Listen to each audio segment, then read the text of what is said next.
Hello, kids. This is Ryan from the Dead Radio Podcast. Please excuse me while I get these plugs out of the way. Please subscribe to the Dead Radio Podcast on iTunes, Beyond Pod, or whatever your mobile podcast app preference may be to download and listen to the show on the go.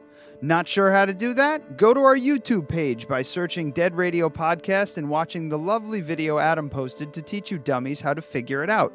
You might as well subscribe to the channel as well while you're there. We're also on Instagram at Dead Radio Podcast and on Facebook as well. Facebook.com/Dead Radio Podcast. If you'd like to support the show, send us a few shekels at our Patreon page, patreon.com/Dead Radio Podcast. Your support will help to enhance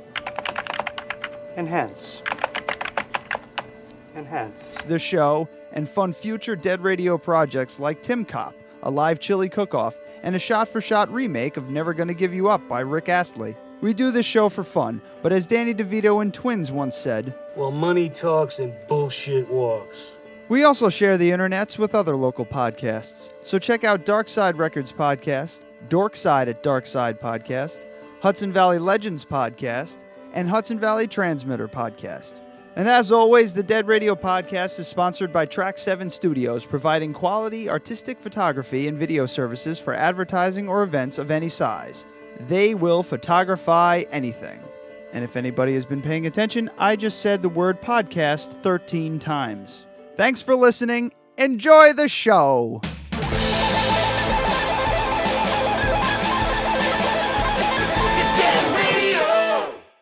This is the latest disclosure in a report from National Civil Defense Headquarters in Washington. It has been established that persons who have recently died have been returning to life. Welcome to Dead Radio. We're not doing that. How did she come to have sex with a dead man? Don't call me Radio Unit 91. You're a dead man. You're a dead man! He's God here in this radio station. Place where the dead speak. Rebel Radio! I'm a fake? Yes. How'd you like to be dead? You ever think about doing radio? My team is dead!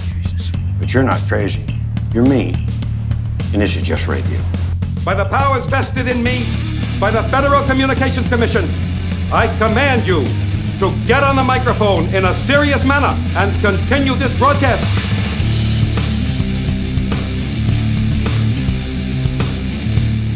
All right. That was the intro. Great sound collage. Thank you. Sounds a little dead. All right. Well, welcome back, everyone. I'm not usually the producer either. I'll fade you down and just kill it, and I'll make it. I'll make it all work I'm already for you. fading it down. Oh, okay. What are you doing? There you go. Sounds great. All right. All right. Episode 126 off and running. I wasn't supposed to use that. No. Sorry. Hi, everyone. We've had teasers for the last couple weeks, and last week we finally dropped the big bomb. Because we couldn't actually believe you were going to show up. Yeah. And here you are. We were nervous that you weren't going to show up, and we're super excited that you guys are here. For anyone who's just joining us, we have Magus Peter H. Gilmor and Magister Dr. Robert Johnson from the Church of Satan. Yeah, that's right. Yeah. Right here from Poughkeepsie. Yeah, from Poughkeepsie, New York. We've been talking about trying to reach out to you guys for years, but we're super not motivated sometimes, and we forget stuff. Like that's written on the wall somewhere over there. Yeah, in red. We wanted to. Hell froze over. Yeah. Yeah. Episode. We're on 126 now. Episode 78. We're researching an article about the.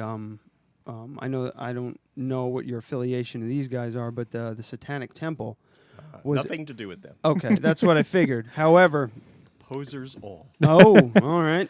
Well, they did something super. They did something super funny, which we thought was great, and then that led us into researching you guys and finding out that you're based here, which is pretty cool. Well, they're like JV, so that whole thing. That's what. Well, the thing that they were doing was just starting an after-school Satan program because they were, apparently in. What state was that again? And you notice what that acronym spells? After school Satan. Oh, ass. Yeah, the county or the state or something basically passed the law that said religious groups could solicit in schools. So they said, well, if you're going to let Christians do it, you got to let us do it. So it was upheld in their Supreme Court. And us in our ignorance, Yeah. Found our way to you guys. And then we're like, oh, this is much better. And they're local. Yeah. Yeah. Well, we've So- been around for a while. How come now? Why Poughkeepsie? I have to know why. Well, Poughkeepsie. I've lived in Manhattan for 35 years in Okay. Hell's Kitchen, of course. My wife was even born there. But we decided to get a house. My wife was retiring from where she worked, and we thought, we have a good friend here, Joe Netherworld, who actually lives up the block from us, and his house is known as the Halloween House. And people have been going there for forever. He's been there for another 16 or so years more than we have. Is that the purple one? His is sort of, magenta and black and it's got green all and the stuff. cool the vines and It looks very bayou there. That's wild. I love that. I love that house. It's cool. And so we came and visited him, and we walked around and saw this amazing house up the block, even though it was beige. And, we thought, damn, that looks like a Charles Addams drawing. So not that long after, we decided we were going to look for a house, and that house came on the market. And it had since been raided by the police, and because it was full of squatters, and most of the windows and doors had been bashed in, and it was boarded up. So it was a fixer-upper. Oh, yeah. Well, the dining room was a meth lab. Oh, wow. So and we didn't keep it. We have our own sources of income, so we really didn't need that. So it became like we had to do everything from scratch. The house is on the National Register, and it's one that needed like everything done. And it took like 5 years alone just to fix all the plaster work in the house. And we kept the plaster. We didn't go to sheetrock. We really wanted it to be restored to its original glory, so we had to rip all these cheap walls. There are people living in every room. They had used like hot plates to cook, and there was grease stains and garbage thrown down the vents. It was amazing. It was a total ruin. So it's not. Guess anymore. you really like the place, huh? Well, if you've seen it, it's pretty unique. I mean, it's considered the architect who did it is a guy who worked on Vassar, and he also designed that big church right across from the Poughkeepsie Grand. He did that the year before he did our house. So our house is considered his best personal home that he ever designed. Oh, wow. So it was kind of like, incumbent on us to save it. And but we did kind of a fantasy restoration. The house is black, but it has 2 purples, 2 reds, and copper as an accent on it, so it really stands out when people go by. And we added the good creepy fence with all the sharp fleur-de-lis so that you can file them like Gomez does, and nice, a lot of briars and sharp things around the edge. Everybody I've spoken to, and saying you guys were going to come on, they're like, they're at a Poughkeepsie. I'm like, yeah, the big black house on Main Street, and they're like, that's them? I'm like, yeah. Well, who did they think? Well, I don't know. They were just like, oh, we pass by that all the time. We just think it's a scary house. And now it's scarier. Yeah. Wait till you get inside. Oh, yeah, because we should do a tour or something sometime and check it out. I don't know how you are with tours. Well, we do from the uninitiated. We do Halloween, and people come by, and we have cocktail parties and such. My wife is a cocktailian; she's known for that. So, we always have good things to drink. Yeah. Halloween's my wife and I's. That's our Halloween. We actually got married on Halloween. We did too. Oh, all right. In 1981, we started the tradition, so you followed it. Good. Yeah, it wasn't the conversation like, well, that's in 2 years, so I guess we better get on that. Like, if we want to get married on a Saturday, otherwise you'd have to wait like 7 years. Yeah. But every Halloween we our garage, we open up the garage, we decorate the inside, make the kids come inside to get their candy. And scare them. Yeah, and scare the ever-loving shit out of them. It's little brats. Yeah, it's the most fun. And we get a lot of kids around here, too, so it's... Yeah, that's well, just our holiday. They come for us too. With Joe's house just a little down the block, and he puts out all kinds of animatronics and Vogue machines and all of that. Oh God! Then there's always a bunch of costumed or make-up people around. Some of them even pretend to be animatronics, and when the kids go past them, they're not, which really gets them.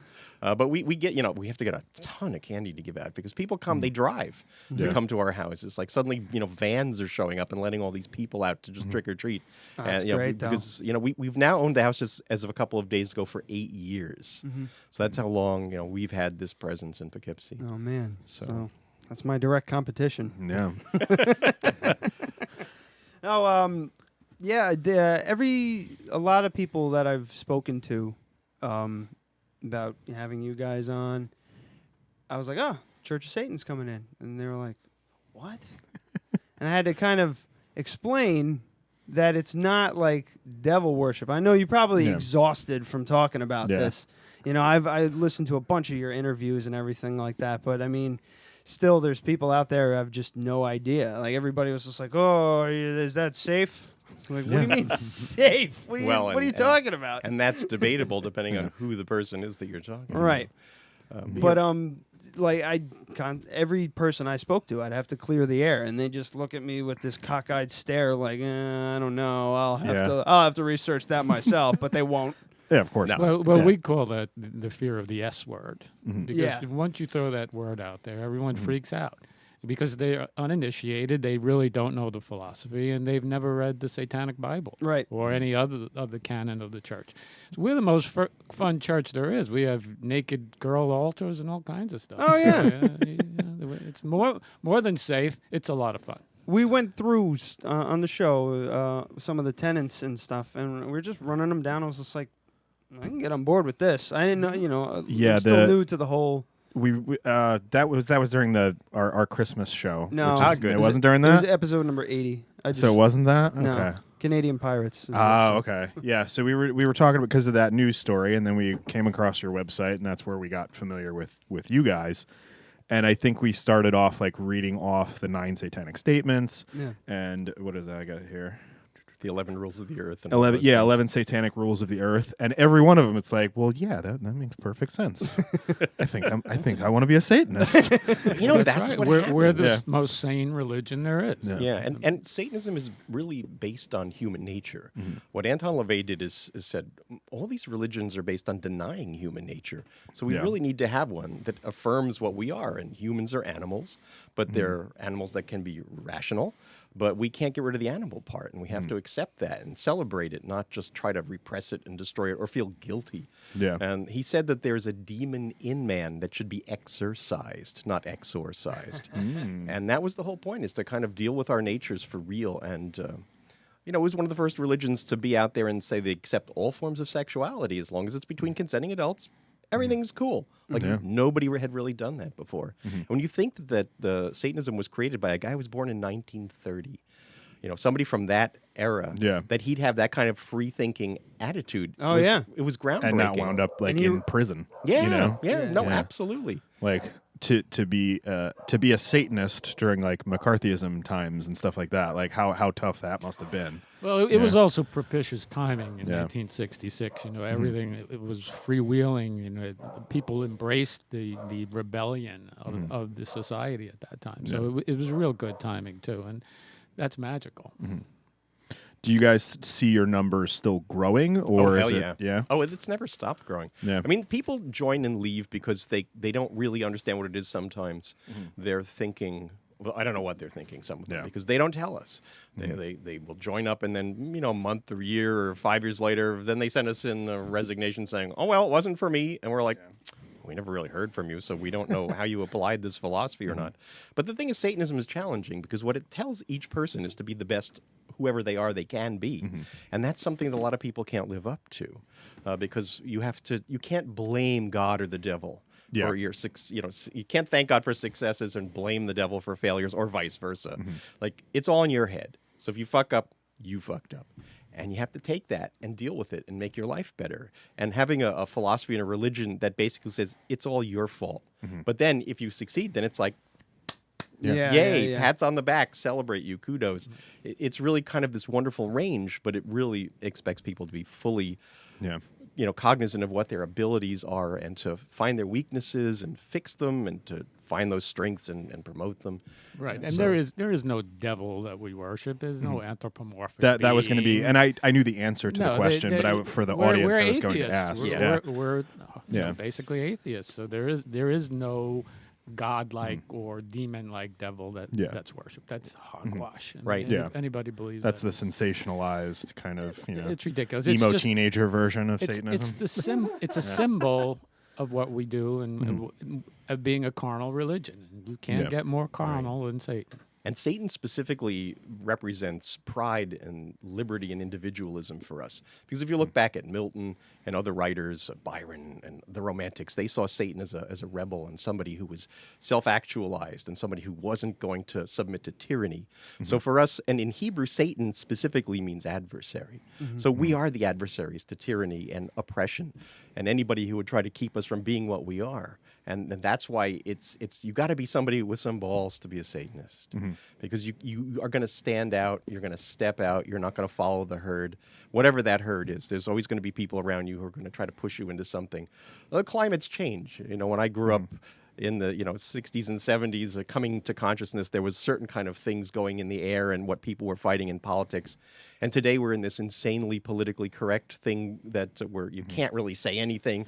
And then you also unless you work in the White House, then you can say people are sucking their own dicks. Yeah, exactly. That's where we're at now. Well, that's it. Yeah. We have like populist fascism that can be filthy and uncivilized. And then we have other people who are going to colleges who are so afraid of being triggered that you can't say anything. Like that nobody's learning. Yeah, they are snowflakes. And it's very sad that we're at a point where people can't be challenged. They refuse to be challenged. And if you challenge them, they want to they want to beat you up or set you on fire. It's just crazy. And it's like, well, what are these people doing to you? They have ideas. And what do you want to bring against them? Violence. And where did that happen before? I think there are people wearing a funny little thing with like crosses and they burn books and put people in gas chambers. It's like, remember that, folks? There's no middle ground anymore. Politics has gone crazy. It's strange how far it swung that way, too. Because, and how quickly. Yeah. We're all aware of it. We all read the books, and meanwhile, it's just happening. It's just happening and letting it happen. I don't, and this accountability for yourself and not others kind of like folds into that. Like, if you're accountable for yourself and you're not worried about, well, if that person's saying that, then that's not, that's, as long as it's not affecting me directly or, not causing me pain, then that's it. Well, but leave it at the door. The pain idea is, I think, where people are such babies these days.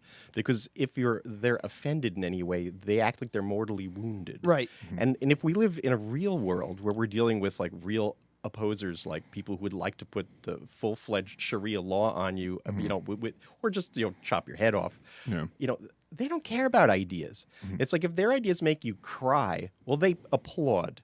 Because they're here to cut your head off. And if you're whining about that shit, like, what are you going to do when somebody comes with a machete? People are not prepared for any kind of adversarial situation in the real world because Darwin was right. We do compete. It's going to be the survival of the fittest, and we're really developing people who aren't fit at all. Well, that's why I think you should always let your kids play Call of Duty because they're going to hear like the worst shit. That's a real good point, Peter, because both sides now are looking for their group. They can't stand on their own 2 feet. So it's either they got to be on their right and be in their group, or they got to be in the left and be in their group. So no one's in the middle saying, well, fuck that. I have my own ideas. I was just reading an article about Bill Maher in Esquire, and he really does take that central stance.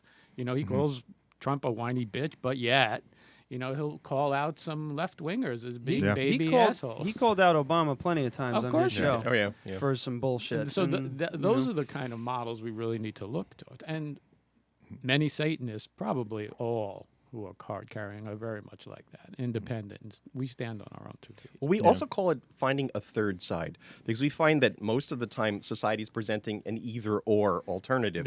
We look at that and say, that's all bullshit. You have to make a new synthesis out of things based on what you understand to be true and what works for you. Because again, in Satanism, I call it something that is I-theism. That instead of, you're an atheist, yes, there is no God. But then, who's the God? You're your God. Because you're the most important thing in the universe to yourself. You create your own hierarchy of values, and therefore, that self-centeredness is a positive. It's not something to be shunned or rejected. You're not living for other people. Once you're your own God, then you can be a benevolent God and be as nice to whoever you want to. That's your choice. But you have a central point to make all of your values on. You're not a slave to anybody. And that kind of independence is something that's very difficult to attain and maintain in today's society. And that's where it's you differentiate yourself from atheist. Yeah. Well, see, atheism is a broad term. It just means that there's no God.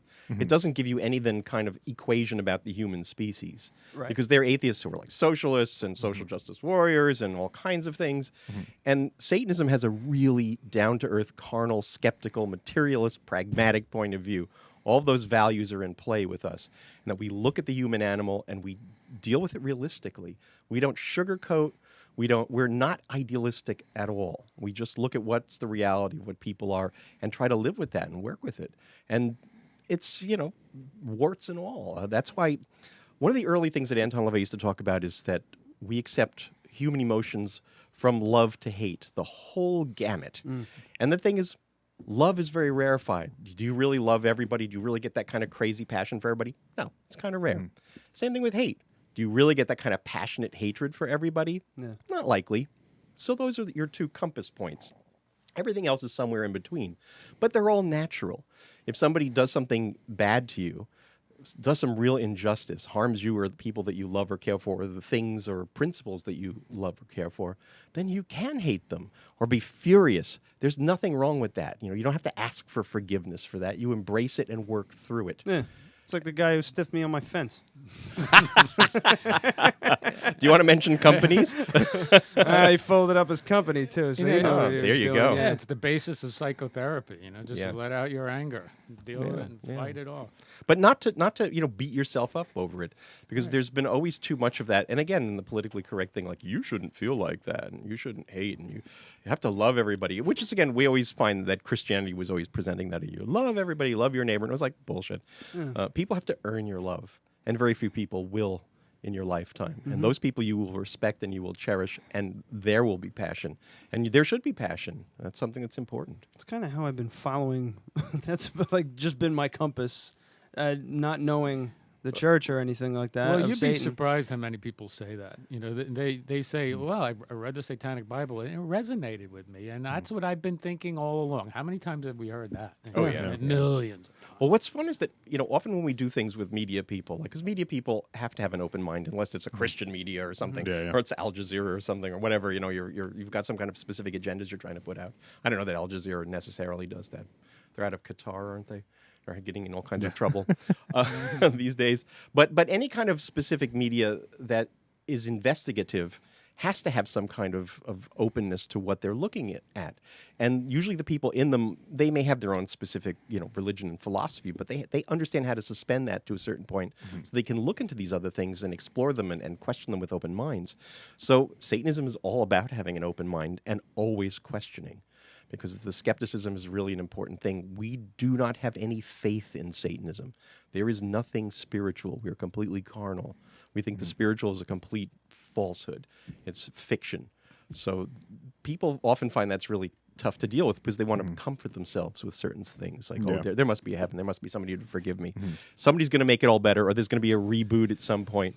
And what we say is there isn't. Every minute you waste is a minute gone. And everything you don't fix in your life will stay broken, and it's on you. Yeah. And that is tough, which is why there aren't a lot of people who actually will make a commitment to Satanism, because that's the point. We don't give these hugs and buffers and easy ways out, because we don't think life has an easy way out. No, the way out is not good. And it's like, over. You're done. So that actually, brings up a question. Death. What do you believe happens? That's it. Done. Yeah. Party's over. Blackness? Yeah. Yep. Like what is So it? have The a good time. Lutherans? They believe that too?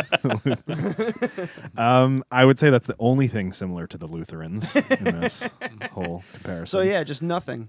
Yeah. No. And no. I heard in an interview you said you don't fear death. No. Well, why should you? You wouldn't even be conscious of Yeah, it. you're not going to know the difference. No. No, there's nothing to fear. I mean, it's done. You're asleep forever. Done. Enjoy life now. That's the key. I've always said that to people. They've asked. I used to work with a born again type Christian guy, and him and I used to get into discussions all the time. It was like talking to a brick wall most times. Isn't that just maddening? But he asked me. He goes, "Oh, let me ask you this question." Like he was gonna get me. Are you afraid to die? And I was like, "No." It's like, if you died right now, I'm like, if I died right now, well, what happened? You know, I mean, like I married the girl of my dreams. The girl of my dreams. Just the girl that was able to tolerate me enough, who I love, you know. Good thing you said that. Although that you dreamed of having a girl who'd tolerate you, so there you go. That's more of, you just want someone who can understand and tolerate me. And, I had, dogs, house, everything. We got this show. If I died tomorrow, I'm like, well, I did as I You have a did. legacy. Right. I have something, but I'm content with what I have. I don't need to be rich. I don't need anything like that. So if I die tomorrow, it's going to be sad. I don't want to leave anybody behind, but hey, that's the shit that happens. The way I always look at it, I wrote a book once a few years back called Occult Investigator, and we did some investigations of the paranormal with a detective agency here in New York. And we did a number of cases, and we didn't find anything conclusive. There was nothing conclusive, nor did I expect to find anything conclusive as far as paranormal goes. And the way I always looked at it is, ghost hunters this, ghost that, paranormal that. If there was any real solid evidence, especially today in the technological age that we live in, we would have it documented. But more importantly, if anybody found anything like that, they'd make a lot of money out of it. I've always said nobody has done it. No one has proven it. No one has made money on it. I've always said I I won't bother watching those shows because when they find something, it'll be on the news. Right. Yeah, exactly. I'll see it. That's It'll have right. 10 million views on That's YouTube right. in 24 hours. So there is no afterlife to deal with. It doesn't happen. You don't think that there's any kind of like... Well, your atoms get scattered into the universe again, what I but was you're not gonna going get to. at. They're not going to reform like in Star Trek and in a simulator or something and become another person. It's not going to happen. Well, that's why, again, you never should waste any time. Yeah. Because it really is, every minute wasted is a minute dead. Yeah. And that's really something that I don't think most people think about. Well, the question is, will technology in 1,000 years be able to take your consciousness and put it into a machine? That's debatable. But does that mean you'll live forever? I don't know if that's you. I think that's a new version of you. Right, of course. You know what I mean? Of course. That was always the concept in the transporter in Star Trek. Like, they dissolved you, but is your consciousness continuous, or is it just a remarkable duplicate of you that really isn't you again? Yeah, where it's actually like the Prestige, where he dies every single night. Exactly. Like, he drowns every night. Yep. Sorry, spoiler alert, guys. Sorry. It's a 12-year-old It's a good movie. film. Good film. I love that film. Yeah, but consciousness is something we don't understand, and the idea of being able to emulate it is what we're trying to do with AI these days. But we can't. We don't even know what makes us conscious. That's something that's being debated. Well, I know Jack Daniels makes me unconscious.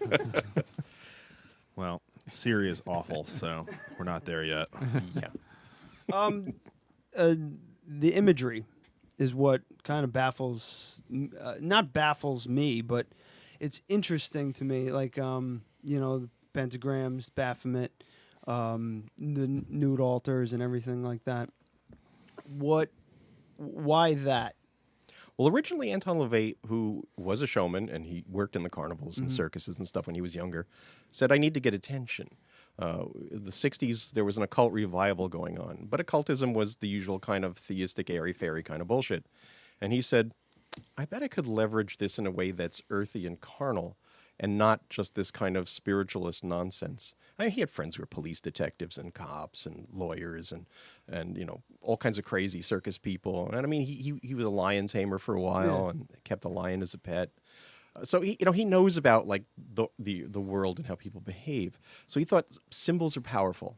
And if you go to somebody even like Ayn Rand who influenced him, like she would talk about humans being creatures of conceptual consciousness.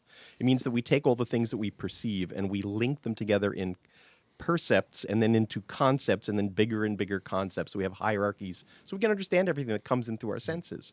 So a symbol is something that allows us to sort of access a lot of things simultaneously. Like I look at your symbol for Dead Radio Podcast and I see the bent antennae, but shaped in the sort of biohazard pattern, and you have like the broadcasting, things there. So it's like you've created a powerful symbol there. But in that, I created it. He did nothing. He did.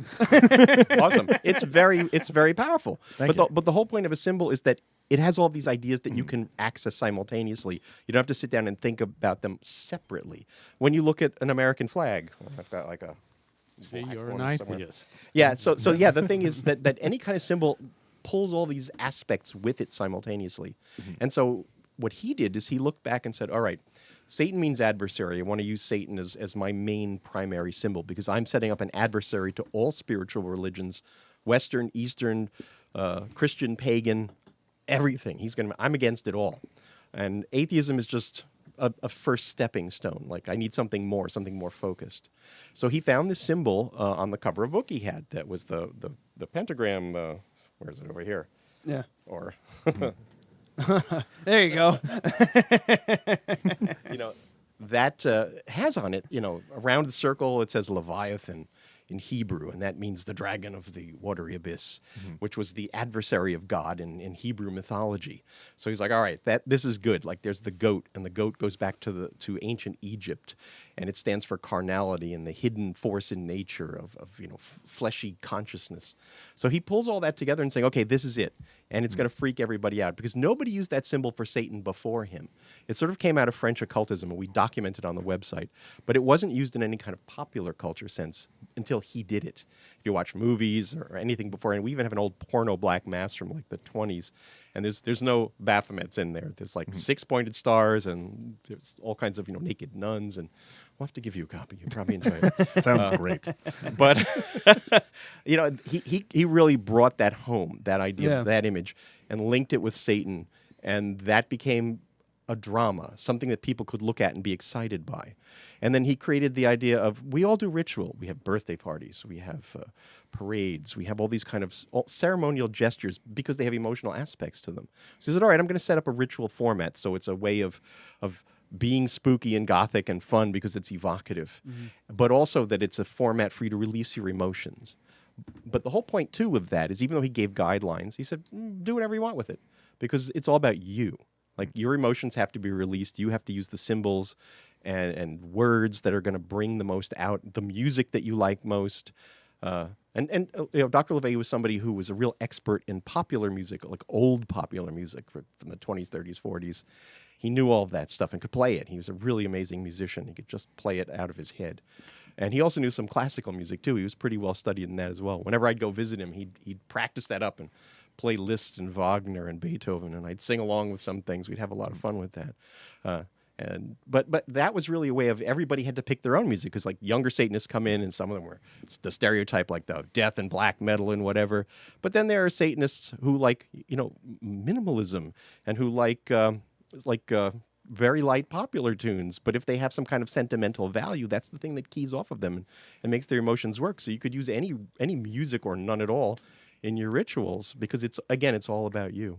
Yeah, because that was my first response to most things is why or how, and that it's a great answer to that question is why use a symbol, and you can if you want or don't. Yeah, but also people say, all right, we've got Satanism and it's atheist and all of that, and people who come to it from atheism are like, so do I have to do all of this stuff? And the answer is no, because ritual is a tool. And you can open up the toolbox of Satanism and say, oh, that's kind of cool. I could get something out of it. Or you can go, I'm not comfortable with that. But what we've always found with people over the years is that the ones who are often the most reluctant to use it, it affects them the most. Because if they sit down there and they get a couple of candles together and a bell and, put a symbol on a wall and then get the kind of meditative focus you need to begin a ritual. Once you ring the bell and say these words, but you take it on yourself. You're not like going to a church and some priest is doing it for you. You're saying it. You're taking command of it. That people get excited. They get that shiver up their spines. And suddenly it's like, oh, now I see what this is about. And whether they even ever do it again, it doesn't matter. But they can see that's what the validity is, that it really affects aspects of human consciousness. And we see it in different cultures. There are different kinds of rituals, and there's different kinds of meditation and such. And it wouldn't be there if it wasn't part of the human animal. Right, yeah. I want to talk about fear, though. Fear is another, it's a strong emotion. We were talking about Halloween before, luring kids into my garage, trying to scare the shit out of them. I've always been not a good word.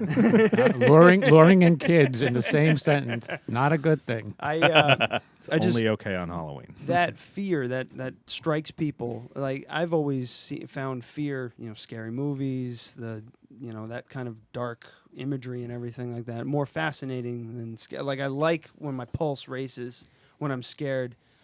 To an extent, Well, we call that eustress. Off the cliff, driving off the cliff. That's not. That's yeah. That's well, a that's little what different kind roller of fear, coasters give you. Like, yeah. Here we go. Having that little bit of poke where this could all fall apart real quick, like is what I really kind of enjoy, and that's why the imagery and everything like that. I think, to me, that kind of it struck me as I'm interested in that because it's to extrapolate that some, it also becomes, it validates people in a way. Another plug for a book. I wrote the Satanic Warlock book, and it's a men's manual. It's the companion to the Satanic Witch, yeah. And by identifying as a warlock, it gives people a badge.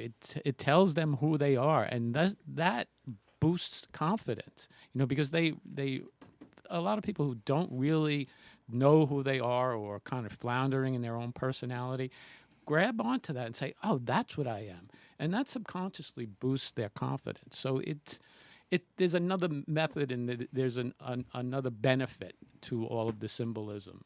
Mm-hmm. And also to go back to the fear aspect thing, when you were talking about it, and I was watching your face, that every time you talked about something that scared you, it's something that really made you feel more alive because it sharpened your perception of your existence, because the fear gives you the possibility of non-existence. Because most people kind of take it for granted. I think most people don't even think they're going to die. When you're young in particular, when you get older and you've had some diseases or accidents or whatever, that that could happen to you. But often when people are young, it's just something that yeah, I'm here forever. It's kind of really assumed.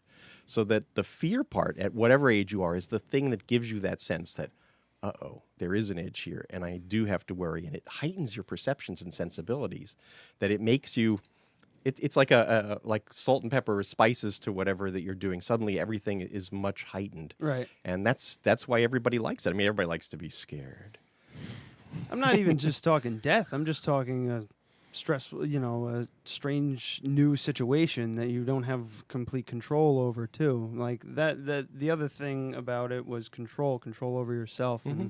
And I know that hedonism is not the word you use, but Epicureanism. Epicureanism, that was the word. Well, because hedonism is just unmitigated. It's just, we talk about indulgence versus compulsion. And indulgence is your choice. Compulsion means something's driving you. You don't have control over it. When people are addicted to smoking, whatever, it's a compulsion.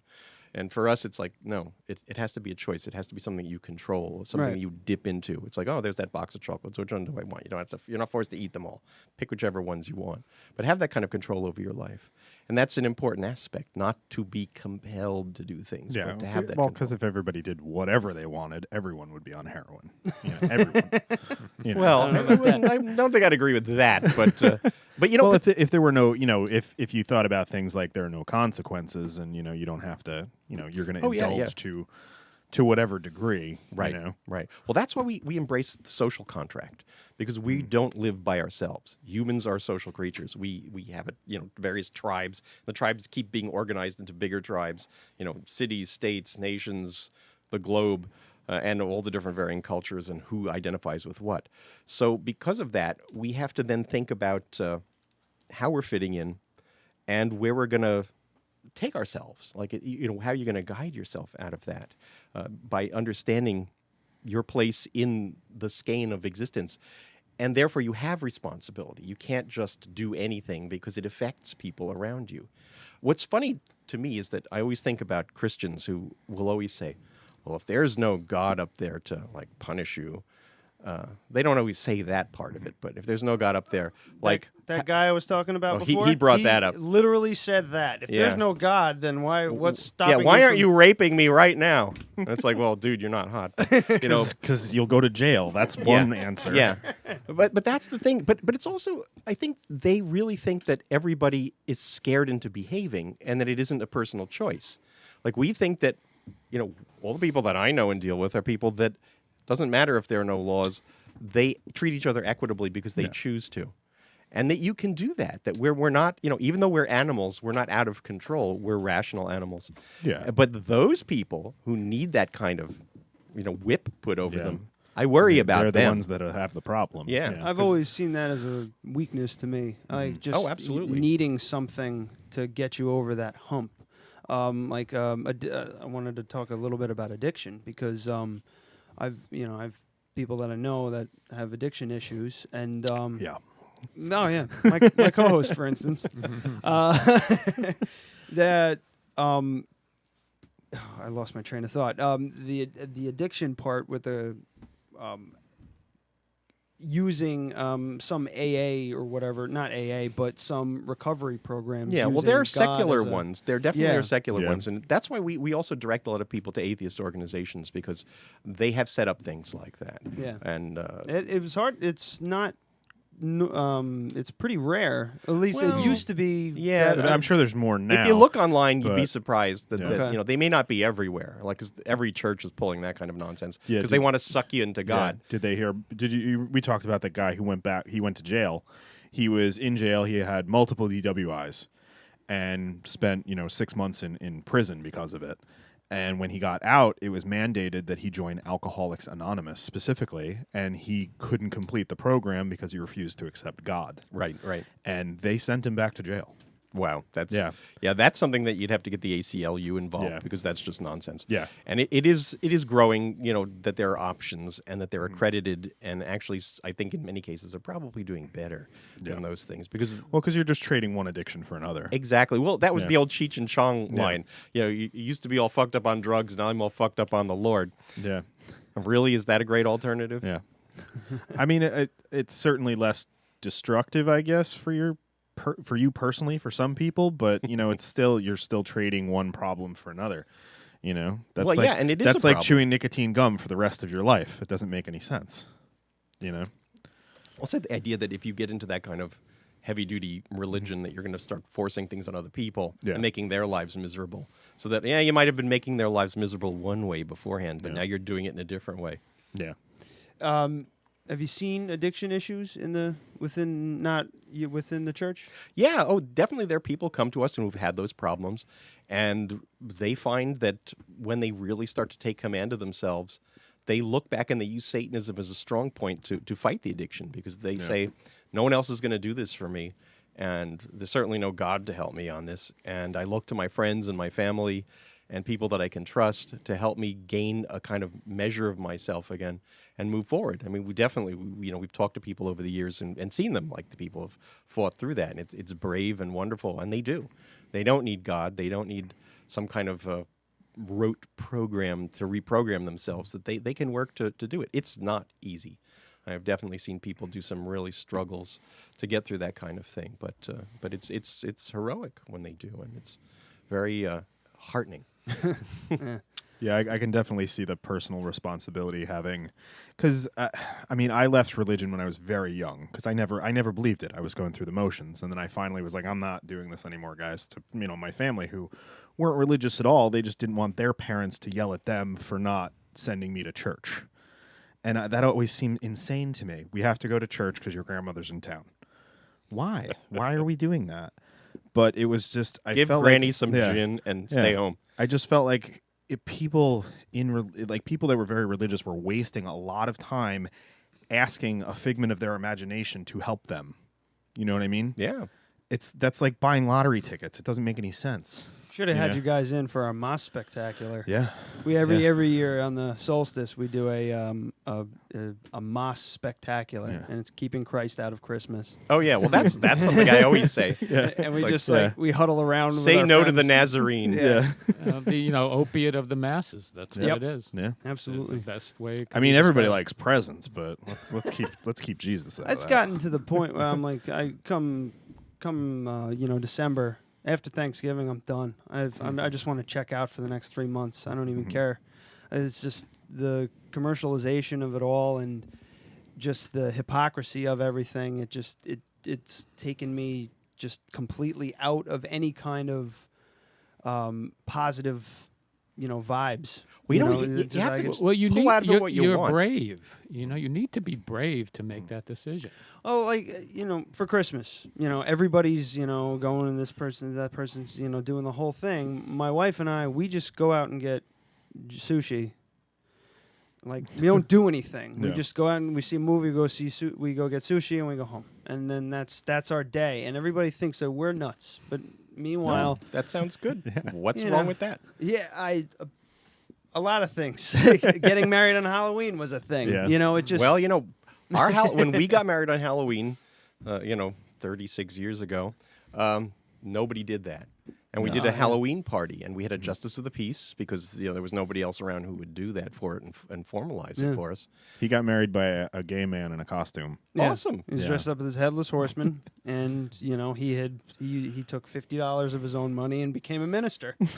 Awesome. And that was that. Yeah. Joe, who lives down the block from me, Joe Netherworld, he did the first legal same-sex marriage in New York. Oh, right at his house. Really? Yeah. It was, and signed it as a priest in the Church of Satan. Oh, fantastic! It was the very first thing that had been done in New York. My wife just married her sister and her girlfriend down in Florida. She's a minister. Awesome. I would just so love to have, a minister from the Church of Satan do my wedding just to make my family super mad. Just my dad would be like, "That's hilarious." It could be done. Because he'll show off with like a cutoff T-shirt and his goatee on a Harley, and then my grandparents from out of state and stuff would come in and be like, "This is ridiculous." Well, I did a biker funeral in the city years ago. One of our members, he was part of a motorcycle club, and he passed away. And it was a sort of non-denominational chapel in the city, but they had his bike outside, beautifully polished and set up with a riderless horse thing. And then he painted, and they had his artwork inside, and they also had... he was in his casket, but in like King Diamond makeup because he liked that. And he had, all of his jewelry, and they had his shirt open so you could see his tattoos. And it was pretty remarkable. And the place was totally cool with it. And I officiated at that. And all the people who showed up were very emotional. It was fantastic. And they understood that, this is what he cherished, and these are what his values were. And they stood up for them, and it was fantastic. It can be done, these kind of alternative things. Certainly weddings, like, our priesthood marries people all over the place. And, that's a thing that can be done. And, again, funerals happen, and we have baptisms, but they're not really necessary because what happens is we don't do them to kids who are young or babies or whatever because they don't have any choice in it. So the thing is, if you have a kid and they reach a certain point where they understand Satanism and they want an initiation of some sorts, the parents can do that with their kid but it has to be completely willing and understood. And for adults who come in, we have a baptism rite too, but most people don't really feel it because what we say is Satanists are born, not made. And if you just recognize that that's your nature and you read the literature and go, oh yeah, I agree with all this, it's like, right there you are. You always were there. So you don't even need that unless you really like that kind of initiatory ritual. And then that's something that's done. But we find that these days it's not something that most people feel they need because they're like, I always felt this way. Yeah. And now I'm recognizing it. It's just like bingo. I don't even need to do something to mark this. When the Church of Satan started, I think more people did because they would be admired in other religions. And for them, it was a way of saying, I'm breaking free of this and really making a different commitment to this philosophy that puts me at the center of my life. But nowadays, it's not so difficult for people, I think. I feel like the majority of people, at least younger people, are just totally fine with moving towards a more secular society, not having that influence. I mean, I don't really know anybody my age that really is very religious and goes to church and actually subscribes to things. You know, a couple people, yeah, I'm Roman Catholic, but I haven't been to church in 6 years. So you're not really. Well, you know what I mean? It's very geographic now, too. Yeah. You know, you go up into the Midwest, up north, Midwest, you're going to find a whole different idea going on.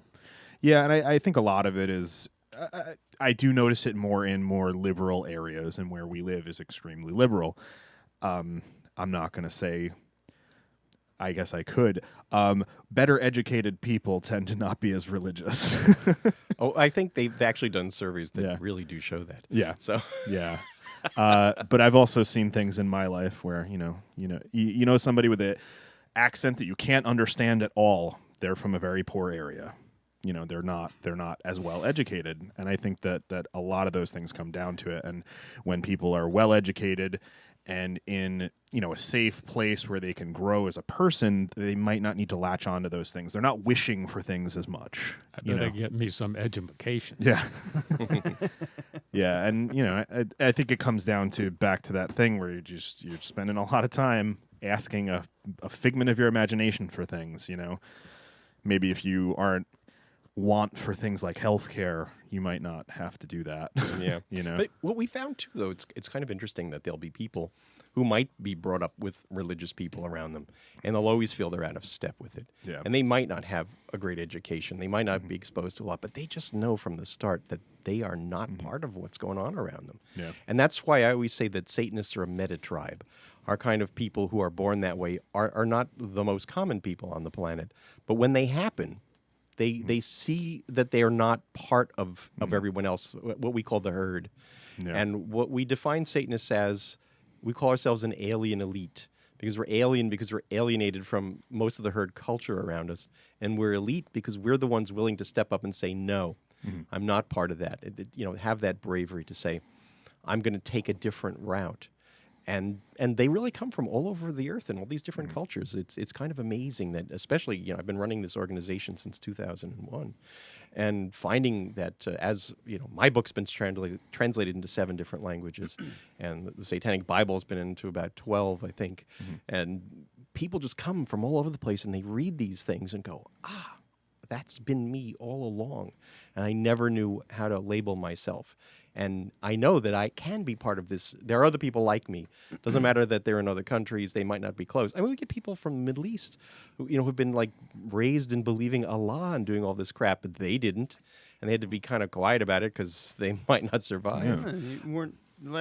I grew up Catholic. I had a little Bible next to my bed, and I had the rosaries and the whole 9 yards. I used to go to church, but we never went to church. Went to church with my grandmother when I went to visit her and everything. But every time I went, I just kind of was just like, this doesn't feel right. It's not. It doesn't make sense, and I couldn't.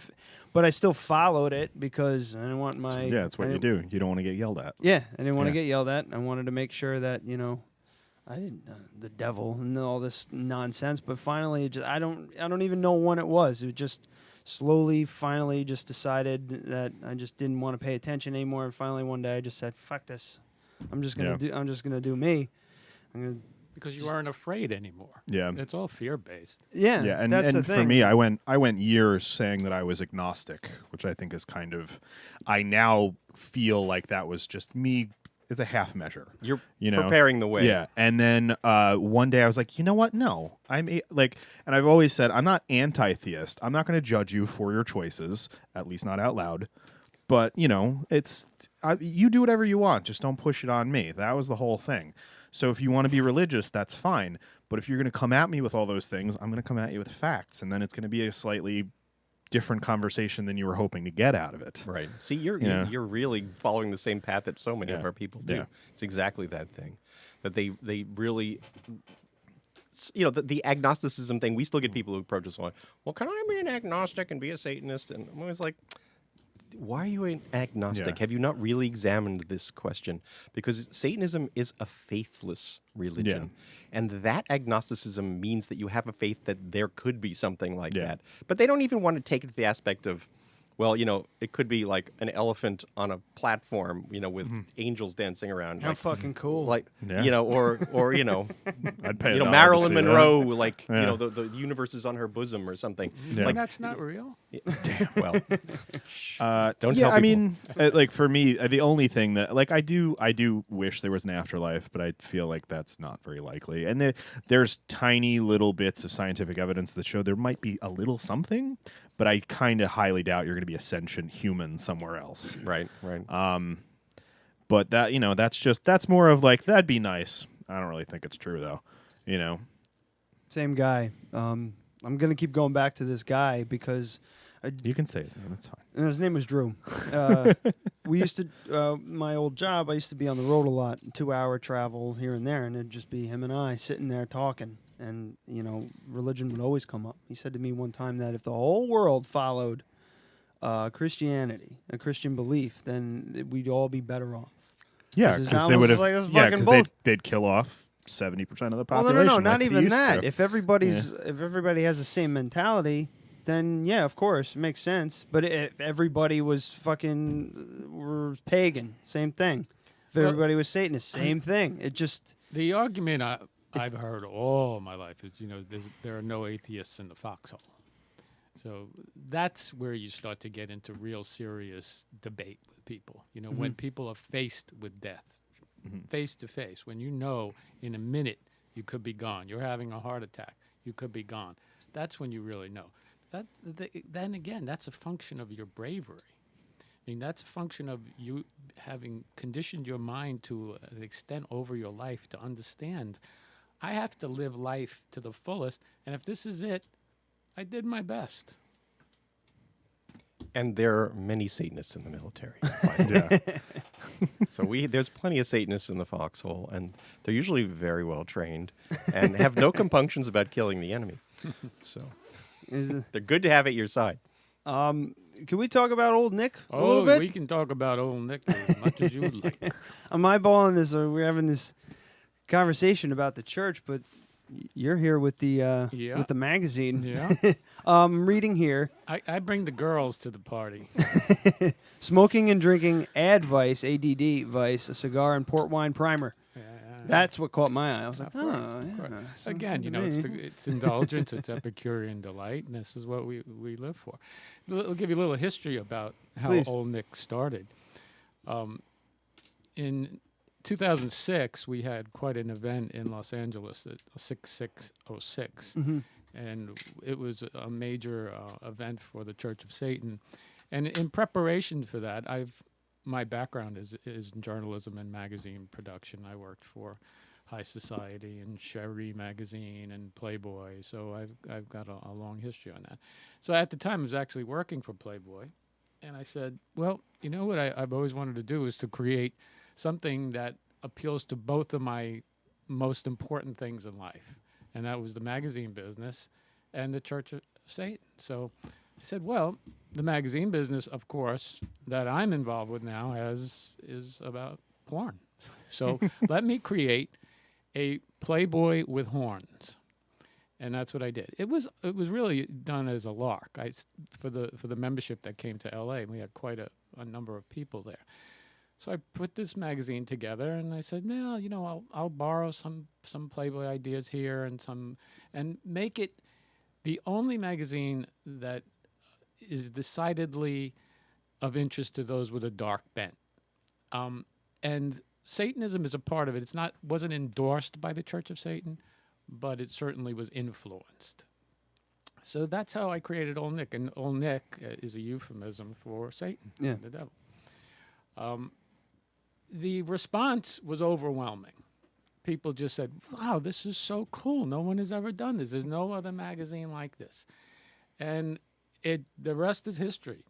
I created another issue and another, and we've just celebrated 10 years of publishing last year. This is the 10th year anniversary issue. And this is the That's first. the first one. You'll see it's a little different because I didn't think there'd be a second issue. Just like Playboy, it was the same idea.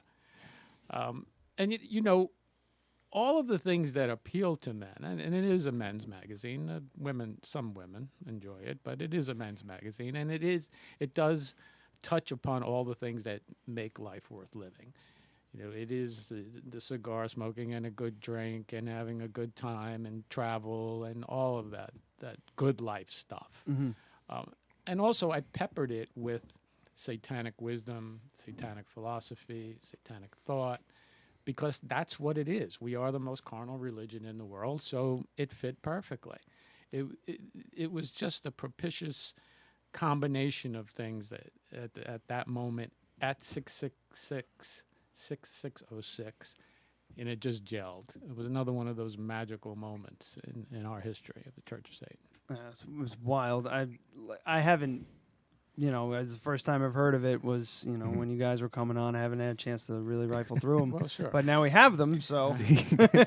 So he was a little worried about you guys coming on, because I put, I basically copied and pasted your bios off of your various sources. And he's like, I was a little nervous. And then when I told him, I was like, yeah, it's like a high-end Satanist kind of, it's kind of a porn magazine, but not it's more sensual. And he was like, oh, that makes me feel better. Well, yeah, he was worried that it was going to be super serious. We were going to be way out of our element and all of that.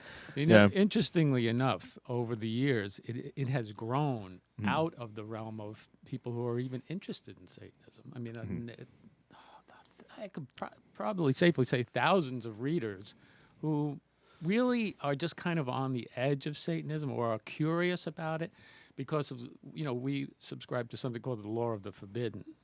And when something is forbidden, it's that much more alluring. And there are a lot of people out there, and I get this response from them that, oh, yeah, those girls, maybe they're altar girls, and some of them are. Some of the girls who have appeared in the magazine have not appeared anywhere else. They're newbies to the whole business, but they are Satanists, and they enjoy our philosophy and our religion. So we use that. And I hear this all the time. This magazine really is something different. And, I could read an article about fashion and how, we Satanists subscribe to the idea that we can live on our own time frame in our own era, and whatever era resonates with us. If we want to be hippies, we could be hippies. If you want to be a 20s gangster, you could be a 20s gangster. Whatever that time frame resonates with a person, you could live that, and we propagate that. I particularly like the whole Rat Pack era. That fits perfectly with me because I'm an old fuck. But that's beside the point. But again, just a quick aside, Sure. We really had a real Rat Pack Satanist. Sammy Davis Jr. was a member. That's right. I was about to mention that, sure. So that's awesome. That's a good get. And Jane Mansfield too. And Jane Mansfield. And interestingly enough, Sinatra himself in a Playboy interview really talked about how religion was a farce. Yeah. So it's like he and Sammy, we think, had some amazing conversations. Yeah. I remember hearing about Jimmy Page and Anton LaVey. Well, he was more into Crowley, and he bought the Boleskine house and all of that. Like, he was definitely into ritual magic and all of that sort of thing. Well, once I heard that when I was a kid, my dad basically fed me, Jethro Tull, Led Zeppelin, and all those classic rock bands. It was like, oh, he's got something to do with the devil? I don't like that because they told me I'm not supposed to like that. but that's why you did like that. Yeah. The law of the forbidden. That's kind of that's right. That's the appeal of Old Nick as well to this day. When we have something in there that's a little off skew or a little like a nun or something that's not quite what you'll find in every other girly magazine. Right. It really does better. Well, tastes also change over the course of time. Like you start, if you find you can, you shed that, weight of, judgment and whatever, and then you start, taking a peek at other, things in life that you want to indulge in or whatever, and Well, I could definitely see this like sitting in any tattoo shop. You know what I mean? Tattoo shop, nothing. Yeah. I'm just that's going to be for me down here. When my wife is not home. I purposely did not make it a typical porn mag to work within the porn world as it stands in the last 10 or 15 years. There's no real full frontal nudity. It's more like no boy girl stuff. Yeah, sensual, not as sexual. It's again to tease. Yeah. Because what you don't see. Yeah, because anybody can go on Pornhub and get whatever they want now. You gotta set yourself apart. It sparks your imagination more, which is the basis of eroticism. Yeah, like this photo right here. She's pale white in a bathtub of black ink. Like that's it's awesome. Just a cool concept in itself, just as a photo, as an art photo. But can't wait to read the rest of it. And read all of them. The articles, I mean. Yeah, no, I was going to say there are good articles too. And there are quite a few articles. We've interviewed some major people in the church, including Magus Gilmor, Peter, my good friend here. And many others, and we always have something in the back of the magazine called "What Sort of Man Reads Old Nick," and it gives you a little bio of one of the guys who are doing. I think that one is Adam Cardone, or did I give you that one? I don't, whatever. But we do that a lot too. And you just won a Alt Porn Award. Yes, we did. We won the Alt Porn Award for Best Magazine, which was quite an accomplishment. We beat out, I think, 8 or 9 other magazines, some of them tattoo magazines and another porn magazine. So we did quite well. Find it's difficult selling print? Yes.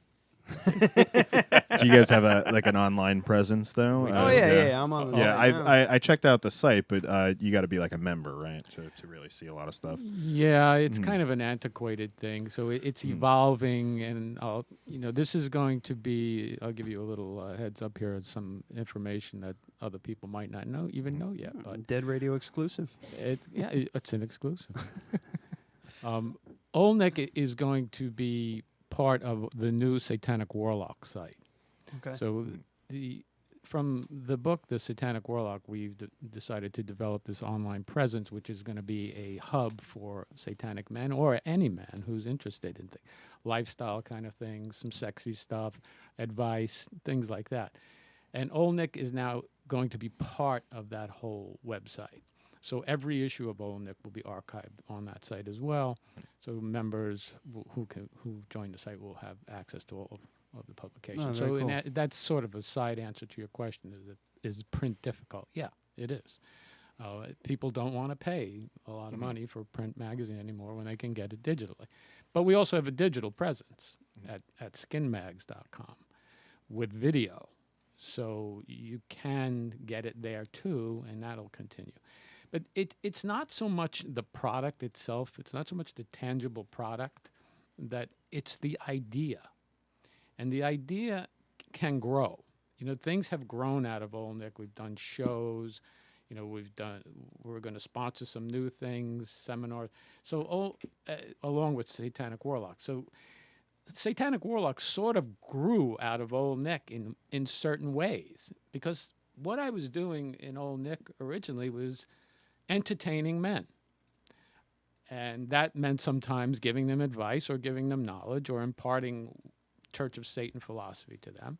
And that's what the Satanic Warlock did, and that's what it'll continue to do. So in effect, the Satanic Warlock is the next step.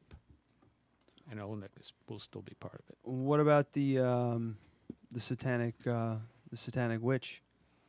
What about it? Is there like my wife's a bit of a feminist. So I guess we know we were going to go there. My job is to ask: is there the other? Is the other side? The satanic? Yeah. Let me boil it down real simple, because this is a question that pops up all the time. My brain's not so smart. My brain's not so good. That's what I always say. The satanic witch liberated women back when it was read. It told women, basically, you have the power to get whatever you want in life by using your feminine wiles and your witchy ways. And the smart man will understand this and enjoy that and go along with it. And what's better than that when both parties get what they want? There's nothing wrong with that. So, the feminist argument that, well, you're objectifying or you're not treating women as equals is not true in Satanism. I wouldn't say that's all feminists, though. No. She's very much against like the kind of the bullying type, men are evil type bullshit. Yeah. So, Right. well, I guess I should have been a little bit more clear. Like you have old Nick and Satanic Warlock, coming out of that as a online presence, but the female side of that as a Satanic Witch, women's magazine. The Satan's Playgirl.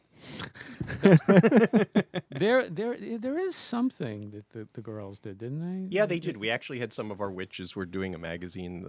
I think they did a few issues of it, and they may bring it back. Oh, but it was again, them kind of coming together and sort of adapting the principles from the Satanic Witch to the 21st century, because what we have now. See, when Anton LaVey came out with the Satanic Witch originally, feminism was sort of taking women's traditional powers away by saying, well, you can't use what you've usually used to ensorcel men.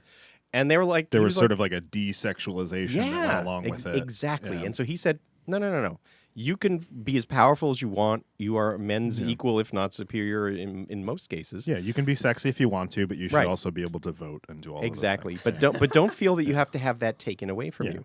So we've gotten to a point now where it's sort of been beaten to death on some levels. I mean, still women aren't paid equally. This is an ongoing struggle in our society, but it's a broader societal issue that there's been ingrained, putting women down in so many aspects. And we're always supporting like women being treated, everybody being treated equally. Because, again, the LGBTQ community has been oppressed in so many ways. And there's a gay magazine that we have now. It's put out by Aden Arden, who wrote a really interesting book, Militant Eroticism, and he presents that perspective. So suddenly he's got, the second issue I think just came out, and It's he's got called Horns. Yeah, Horns, and he put out the Satanic Warlock calendar. So there's, sexy hot warlocks that men and women can enjoy, and so we try to cover all the bases. It's that everybody. People used to call things like liberation movements in the past. Everybody needed a something liberation movement. And Satanism has always been the ultimate liberation movement because it's all about being who you are and not to feel oppressed in any way, shape, or form. So that we can sort of encourage all these things. And right now, also, the sort of adjunct to Bob's book, The Gay Satanic Warlock, is being written by a guy who's was going to be in the Catholic priesthood and moved away from that to be a computer programmer, and is now, and he's gay, and he's going to write this whole book about his journey and how gay men can use their warlock aspects to be even more empowered in the 21st century. Wow. The book that I have written, the Satanic Warlock, really does take a lot of these issues into consideration, especially in seduction and appeal of the sexes. And this is really just a wake-up manual for men, for satanic men, to say, this is the way it is. Take out all of the nonsense that you've been hearing. This is the way it is in the real world. And interestingly enough, I've not gotten one pushback letter from a woman about the book. Not one. One was kind of, it's a little too red pill for me, and if you know what that is, it's the whole pickup artist world. Red pill is extreme masculine and blue. Anyway, it was a little too red pill, but I still enjoyed it because it hits home. No pushback from women because they understand, they get it. This is just the way it is. Yeah. We had to rip apart all of the window dressing and understand how, it's like the old song, as time goes by, a kiss is still a kiss. These things still apply. So just wake up and do the same things. Well, also, you were mentioning, too, that we've gotten responses that women like satanic warlocks because they're intriguing and exciting, because they're men who are really self-realized, and that they're not a bunch of wimps who are like, well, I don't know what I want to do. I don't know how to do, because I think women enjoy, women who are confident like men who are confident. Absolutely. For the most part. They want a good counterpart, but somebody who can energize them.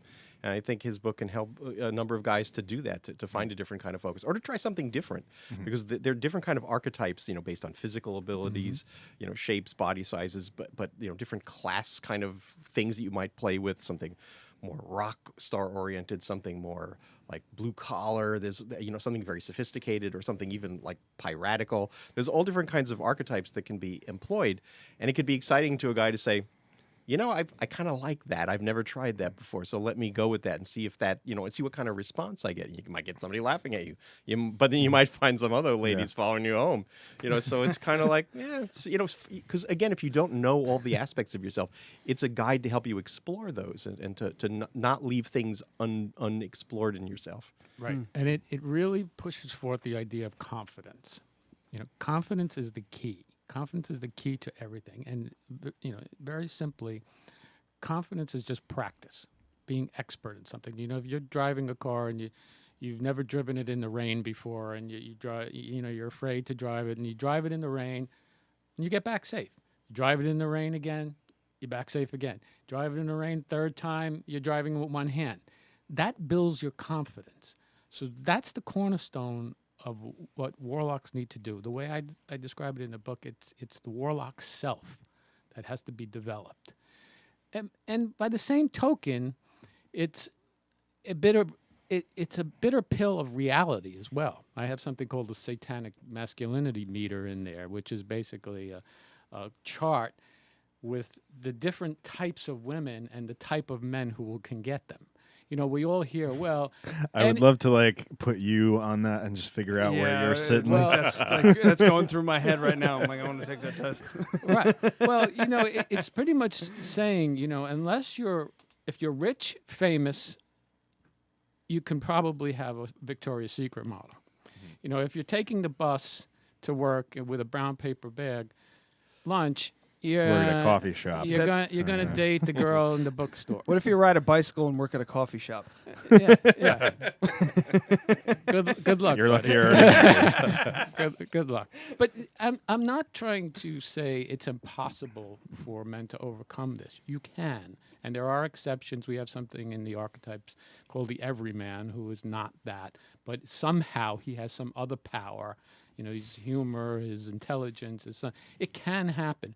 But I wanted to have a real cold slap in the face to guys saying, don't get frustrated. Don't try to keep getting these super hot chicks who are going to dump you in a heartbeat when you know that you're not going to get it. And you're going to just keep getting rejected and feeling like shit, and it's going to go on and on and on. So get real, first of all, and then apply principles to get you to where you want to be. That's really the lesson. Be honest with yourself. You have to be honest. You have to be brutally honest. You guys should totally make a satanic dating app. I really think that would do well. That's called Pitchfork. There you go. Because they're like, which pile are you in? Which pile are you in? There you go.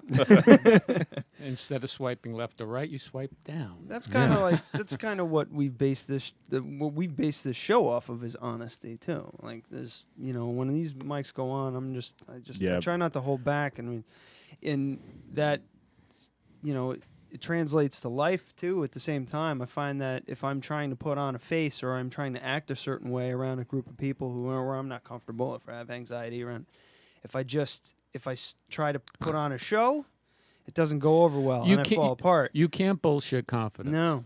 It's got to be there or it's not, and the only way it gets there is by practice. Yeah, and I've found that also just being honest with yourself and being you and being who you are.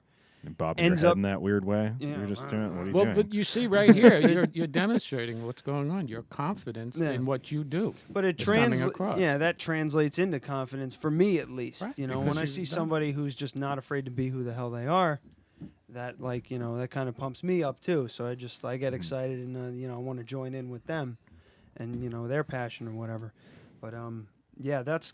And coming back around, that's another thing about the church that I've really come to just enjoy. I've all day today, just boning up watching Anton LaVey. He's just sitting there with this asshole fucking interviewer. I can't remember the guy's name. Joe Pine. Jesus Christ! I want to reach through I wanted to go back in time. I want to invent a time machine, go back in time, and punch him in the face during that interview. He's just being a douche. But Anton was just unfazed. He was just like, all right, fine, we'll talk about that, and then we'll just go on to the next thing, He did not give a fuck. And I was like, oh, wow, okay. So that's where that's what that is. Yeah, no, that's how you have to do it. You just have to keep going. Right. And, you know what you're talking about. And I've encountered a lot of shit like that, too. I've had some amazing people talk to me over the years. It was with Ahmet Zappa, we did a really funny thing, and Tom Likas, who was a real nasty guy. Everybody is afraid of him and terrified. And when I went on his show, he was like, he loved me. He's like, come back whenever you want. This is really cool. I can get into your philosophy. And Jay Thomas on Sirius, he had Kevin Meaney on before he passed. And they were afraid of me. And I mean, and people are terrified to go on Jay Thomas's show. And like afterwards, they're like, oh, well, we liked him and we agreed mostly with him. So, But I think that's kind of the bottom line is that we're not here to bullshit. We're not putting on a show. I mean, as much as, when we do ritual and things like that, it's obviously a show. We say it's a show. But when we're talking about the way the world works, we're really being earthy, carnal, down to again, brass tacks. When you're putting on the show, you're being honest and saying, this is just a show. Absolutely. Yeah. That's, No hocus pocus. Yeah. It is what it is. Real quick, what do you feel about circumcision? I don't think one should do that to a kid, because it's his body. You don't. There are people I know who've had it done in adulthood because they felt it was going to be better, and The only reason that stuck is you're talking about baptism and everything earlier. Yeah. No, I don't think you should mutilate anybody against their will. I think there should be law, no circumcision under anyone less than 5 inches. You got to keep, You got to keep what you got. You can't be shaving points. That's right. If you're less, you can't. You can't give up. Hold on to every inch. That's right. Yeah, my I don't know. It's, my sister-in-law just got married. Her and a girlfriend are having a baby, and they're having a boy. So I was like, the other night I was, we got that big pile of stuff on our table, is all their gifts and everything like that, and I'm looking at all of them, and I'm like, what are they going to do about the circumcision? Oh boy, I got a question to ask because I could over the years it's just there is a medical situation. I also hold a doctorate in human sexuality, so I know a bit about this. All right, there is, medically speaking, not to get too graphic, but under the foreskin, there's a dildo on the table. Yeah, men. You could demonstrate. This is disgusting. It's a circumcised dildo too. Men will build up smegma under the foreskin. Mm-hmm. It's just a natural thing, and if it's cleaned continually every day, maybe twice a day, you're fine. If you're not, then it can cause medical problems. There's also a condition where the foreskin becomes too tight. It's like a priapus type thing where it becomes too tight. And when it retracts, the skin will actually break. This was a common thing that went on in the days of AIDS, and a lot of men got circumcised then so as not to bleed in the situation. I had read quite a bit about this because I'm going to have kids, so it's a decision that I have to, and I am circumcised if anyone cares. Are you under 5 inches? No. Okay. So there have been a lot of studies done about AIDS in Africa, and the transmission is a lot less when people are circumcised without a condom. That's right. So I feel like that's a medically valid, and it's statistically proven. It's something that you can show numbers. But when it really comes down to it, it's your kid, your values, it's your decision. All you can do as a doctor is say, these are the reasons why you might want to do it. It's your decision. Yeah. I don't think religion should have anything to do with it. No. Well, what was interesting is a coworker of mine, she was going to have a kid and was, when she went with her husband to the doctor to sort of discuss that very topic, he said, well, what's the husband like? Because he's gonna see you, and do you want your kid to feel the same or different from your husband? Because that's a thing. Like it's like if daddy looks one way and you look another, then it's like, well, is that good or bad or weird? It's an issue. And then he also said, and do you want him to get head? So So maybe so the husband was circumcised, and he said, you might want to go that way. Yeah. But all joking aside, it is something that there are different aspects to it that you have to think about and consider. Yeah. I did have a conversation with someone. I won't mention her name, but it was a while back, and she had just had a baby, and she was really pushing back. Her husband wanted to have the baby circumcised, and she did not. And I was having a conversation with them while they were still making the decision. She hadn't given birth yet. And I said to her, I was like, have you ever been a man? Have you ever had a penis? Like, that's, to be honest, I think this is a call that Dad needs to make. He's the only one with any real life experience for that. And she was like, oh, I feel like such an asshole. Because of all the times she has said to him while she was pregnant, you don't know how I feel. And So it just, tables and turned. yeah, she wound up, I don't know what they did, but she agreed to go with the father's decision. So that was fun. But yeah, definitely no mutilation of the body based on religious principles. We definitely stand with that. Yeah. Well, yeah. Makes sense to me. So we've been talking for an hour and 20 minutes about. Did you guys want to take a break, or you want to keep going? It's up to you. Whatever is good Yeah, for you. yeah, we can keep going. So we've got a few people checking in. Oh my God. It's a bunch of nonsense. So Tony's an idiot. We're not reading any of his responses. So Anthony from work asks, sorry if this was covered, but how do you join the Church of Satan? Oh, it's easily explained on the website. Yeah. But for us, it's just a $200 membership fee, and it's for lifetime membership. You do with PayPal, it's $208 because it has a fee for doing things like that. But that's all that we ask for people for money. It's like most religions actually tithe you on some level. You're giving constantly. Yeah, someone said, do they send around a collection like at church, but instead of money, do you pay in blood? No. Have you been paying attention to the conversation? I don't know who this person is. Well, but people like to fantasize that. Yeah. Like, I think part of the reason that people become interested because they have watched horror movies, and they're like, well, is it really like that? And when you go back to something as interesting as Rosemary's Baby, which the author Ira Levin wrote because he was influenced by the press that the Church of Satan was receiving. And he was like, well, what if the next door neighbors were Satanists? And what if there really was a Satan and you could make a baby for Satan, which is not what the Church of Satan was saying, but that's where his thought led him. But when that book came out, the publicists of that and the movie that was then in the works, because it happened like immediately, it went from book and movie was going to come out, they approached the Church of Satan and said to Anton LaVey, could you help publicize this? And he was like, sure, you got to pay me, of course. Yeah. And they did. And because Satanists are pragmatic. Oh, absolutely. And what they did is they put out a press release that kind of hinted that Anton LaVey may have played the devil in the movie. And they said, look, we know you didn't, but go along with it. And so he's like, sure, you can hint all you want and people can freak out and worry about it. But they actually had him do a publicity stunt in San Francisco where when the movie was premiered there, they had him show up in a black limo with guys in robes, and they all came into one of the premiere screenings, and then there was press there to ask questions about Satanism, and they made buttons. Around the country, the advertising campaign was Pray for Rosemary's Baby, but the buttons they made for that were Pray for Anton LaVey. Those are very rare. I do have some.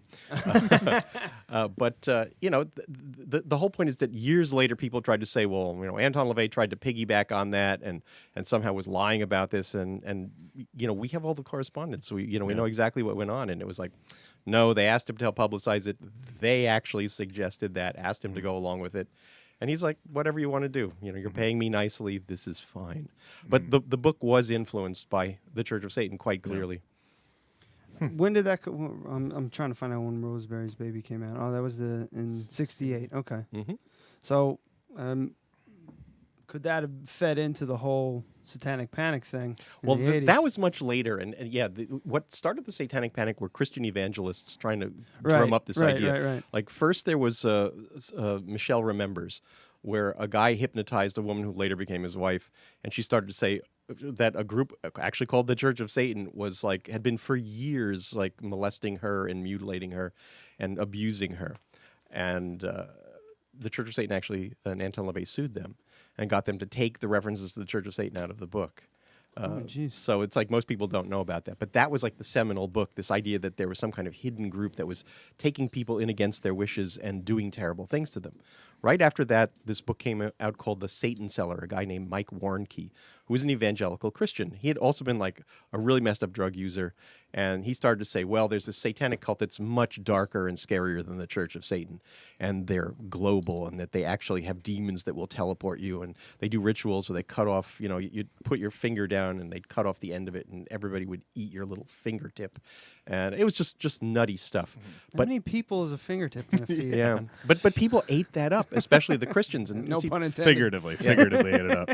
There became this whole network of evangelicals pushing this idea to scare folks into their religion. It's like, oh, well, you got to join our church and pay our dues, or else the devil's going to get you, or the devil's minions. And it was so funny because like we used to call this stuff Geraldo Satanism, because what Geraldo did is put like every friggin' week, some new show about somebody who was like either putting graffiti under a bridge or was in the Joint Chiefs of Staff.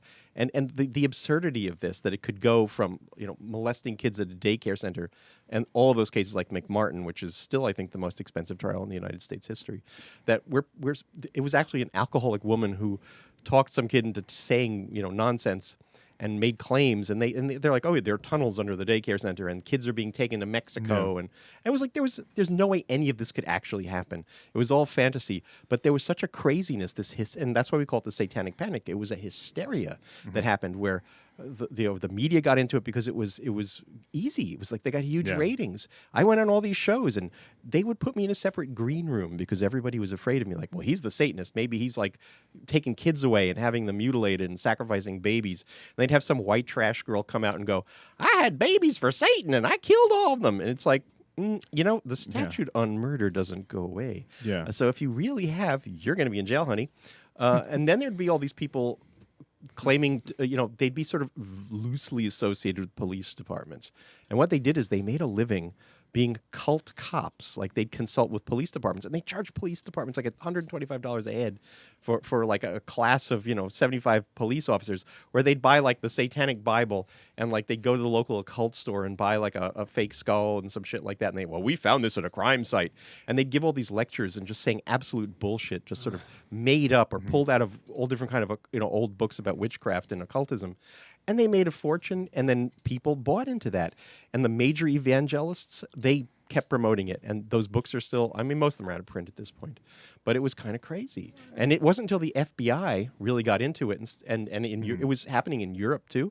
And all the investigative agencies over there pooled their work with the folks here.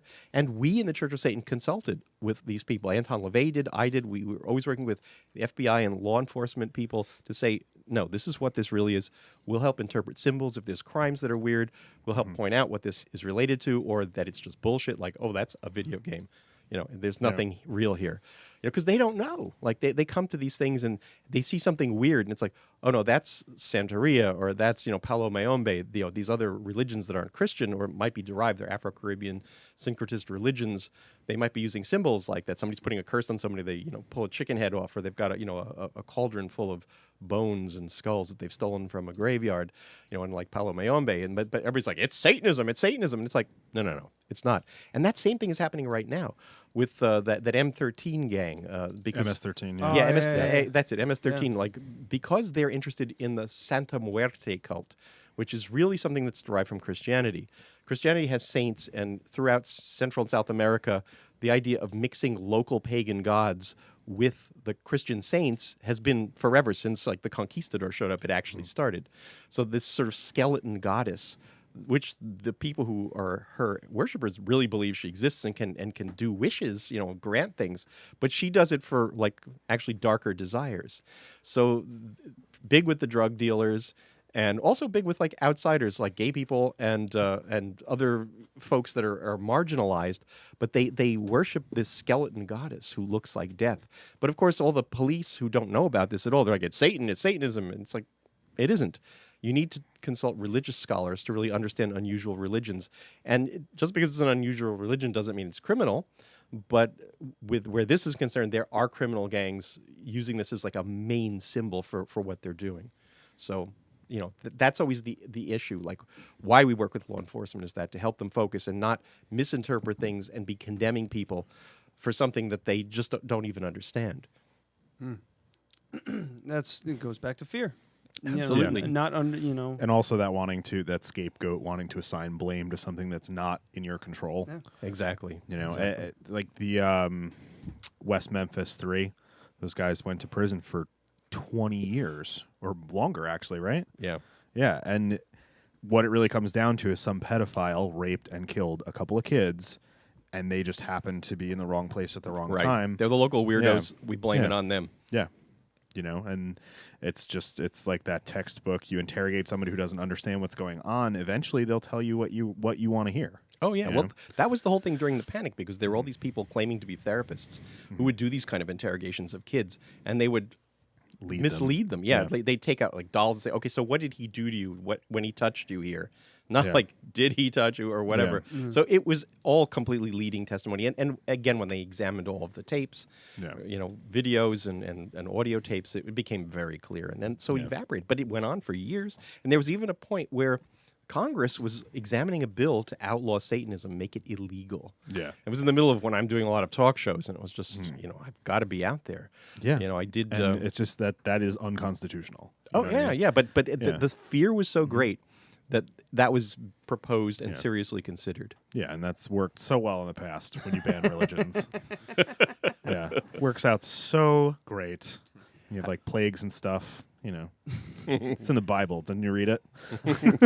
How's the reception been in the Hudson Valley? Because, first and foremost, we like to concentrate on local stuff. And one question that I did have before, but it didn't really work in the conversation is, do you congregate? Do you have, no, actually, not specific. See, we're a non-congregational religion. We're not about meetings because we're so individualist. We don't expect members of the Church of Satan to even like each other because, again, people have so many different pursuits that we've done a few major conclaves. Like we did one for the 50th anniversary here in Poughkeepsie. It was huge. And then when we did one the year before in Washington, D.C. as well, we sort of bracketed the whole 50th anniversary year by doing two major gatherings. And a lot of people came together. And a lot of people found out that they loved other people, and a lot of people found out they didn't love a lot of other people. So, and that's to be expected. And we always say that to folks. And people, when they join something, think, well, I want to get together with other, local people who are like-minded.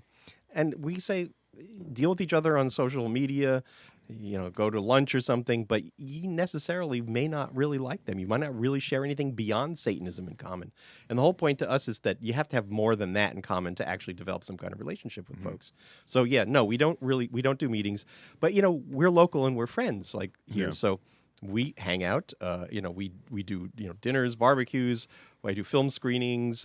Actually, we'll play music and teach people about it because my degrees are in music composition. Yeah. You have some of your old recordings have been remastered and everything. They're up on the website. You might take a listen. But going back, how's the reception been from the community here? Or has there been? There hasn't been any problems. What's funny is that articles have popped out, and then you sort of look at the comments that come up, and some people are like, they've been here for a while. You're late to the party. I feel like if you set up some sort of a brick and mortar place where people were meeting, then you're going to have that, the whole NIMBY argument, not in my backyard, but, being that you're just a person that lives here that happens to be the leader of this, it's probably a little bit different. Well, the fun thing is that there's, like Bob's house, my house is really like a beacon. It's like the biggest, it's a 4-story satanic monument. Like it's not hiding anything. There's no in the closet here with that.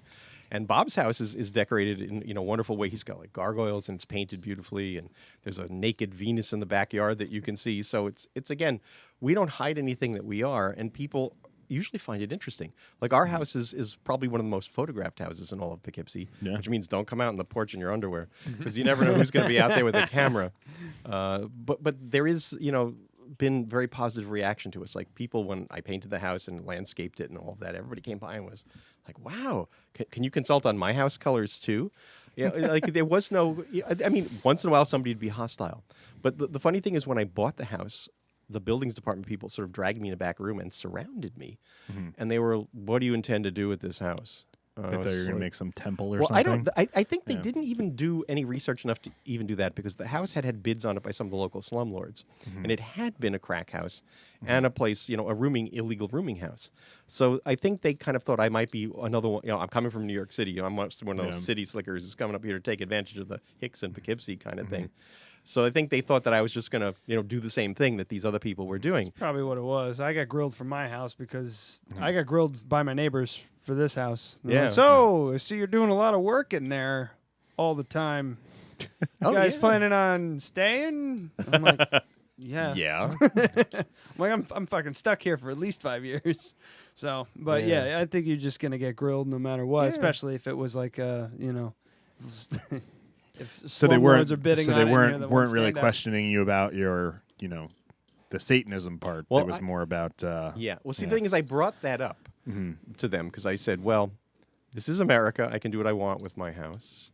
Although they did pass a law against being able to paint your house in that if they could call it one of historical interest and then they could tell you what you had to do. Yeah. And I had actually kind of prepared because I studied Victorian painting techniques and color palettes and all that. And I went and looked at all the historic houses and most of them are incorrect. So I was like, if you're going to give me any grief, I'm going to really come down with you about all these other ones. Make them repaint everything. Yeah. But I said, look, it's this. My wife and I and our dog are going to live here, and the dog passed away, and we now have two. But I said, that's it. We're going to be here for the long haul. We bought this house. We spent a lot of effort and money in restoring it. We're getting other people to move here. And so we are, an active part of rehabbing Poughkeepsie, of making a commitment. And in addition, like, I'm actually pretty well known. And if you give me any kind of really stupid grief, I have access to media that you folks don't. Yeah. So do think twice before you do anything foolish when dealing with me. So they were like, cool. And, and some of them really liked what I did, and some people did freak out. But it's like, hey, it's America. It's my house. I can do what I want. And I've inspired other people. You can see that there's been other painted lady kind of things happening since I've done mine that are kind of more unusual colors, like purples and bright colors and greens and oranges and things. So it's kind of nifty that, by being bold with what I did, people will say, well, if he did that, then we could do this. And I think that's kind of awesome that people are taking these old houses and fixing them up and really making them exciting again. Because what I always tell people is that I wanted to feel every time I walked up to my house excited. Like, that's where I live. Isn't this awesome? And I want to feel that every single time. Yeah. And I always say, like, wouldn't you like to feel that way about your place? Like, isn't it? And if it's just white or something, it's like, well, isn't that just the beginning? Like, there's a lot of colors out there. My house is white, buddy. Yeah, well, I actually doesn't have to stay that way. I actually made new friends with my house when I was shooting photos for the book, The Satanic Warlock. I had two models who decided to go out on my back deck in their lingerie in the middle of the day. And the next day, I had made 3 new friends on the block. Guys who came up and said, how are you? What are you doing? What do you do for a living? Go mow your lawns. How long have you been in the area? It'll be 4 years in 4 years? You enjoy it here as well? I do, yeah. It's a great place to live. I mean, it's beautiful. And I've lived in the city. My wife and I lived in the city for many years. And I moved out to L.A. in 2000 to work for Playboy. And then after that, moved to Vegas because I thought it would be a cool place to live for a while and maybe do a little semi-retired thing there. But it was quite boring. And I really did want to get more involved with the Church Central and to get closer to my friends up here. And it was a good thing because it's far enough away from the city where we don't have to be bothered, but close enough to go down if we really want to. Right. And it, I look at myself now as a country gentleman, sort of. So I don't know how many people in Poughkeepsie think of themselves that way. I guess it is a big difference between living down there and up here. But it's a huge difference. Yeah, we've pretty much been locals forever. We grew up in your town of Poughkeepsie. I was Wappingers, so just south of here. Same shit. But yeah, we love this town, and I'm glad to see that there are people moving here and making it better. Yeah. That's the key, because Poughkeepsie's been kind of a shithole for a long time. Yeah. And I'm starting to see it. We're starting to see it finally turn a corner, and I'm just interested to see what happens in the future. And that's when we found out that you were here. I was like, oh, this is so cool. This is something else, something more for this area, like that just gives more intrigue and more, just it enriches culture. It. We've been wanting that too. I mean, as we moved up here, like we lived in Hell's Kitchen in Manhattan. We could walk to like the best restaurants in no time, and we kind of got really used to that. And when we come up here, we're like, so what do we got up here? And it's like, okay, Main Street is developing. It's easy for us to walk there. And then we've got the Culinary Institute, which is like 7 minutes by car, which is kind of awesome. So we've got like Crafted Cup on Raymond Avenue in Poughkeepsie. Yeah, no, we've got all kinds of great stuff going on that's really bringing this area up. And some things fail. But then somebody else will step in and say, okay, what didn't work with that? And I think that's what we keep hoping that things are going to step up. People are going to have like house pride and make their houses look cool. Because I've been taking pictures of a lot of houses around Poughkeepsie because I'm probably going to do a little website about that, how people are renovating them and making them interesting. Oh, wow. So, but that's the whole thing is we definitely are in here for the long haul. Our friend Joe was in here from, much longer. And when he got his house, he used to have to screw gun the door shut when he left because the neighborhood was so bad. And he got Connie Corso, to have in his back, his dog, because if people would break into his house. And he'd have to get them chased out, use a dog to do that because like people didn't care. And he couldn't even get his mail. It was like in, the zone where we are, which is like not far from Main Street, was one that the post office wouldn't even deliver mail to. Wow. So this is how much it's changed in these years. Like he kind of was the pioneer. And when we came up and saw his place, we were like, wow, this is an awesome house. And how did you do this? Because we were Manhattan dwellers in an apartment, for decades. So we're like, we kind of would like to do this too. And then we walked our dog and we saw this house down the street and we're like, oh, that's the one. We really want that. So we got to that point where we're like, okay, this is something we could do. And with my wife retiring and savings and such that we had, we were like, all right, let's make it happen. We will buy the house and turn it into something that will be really something that will make us excited for the rest of our years here. Yeah, this is our first home. It's just like it almost just now settling in. And I was like, holy shit, it's finally coming together. A lot of outside stuff to do, but that's neither here nor there.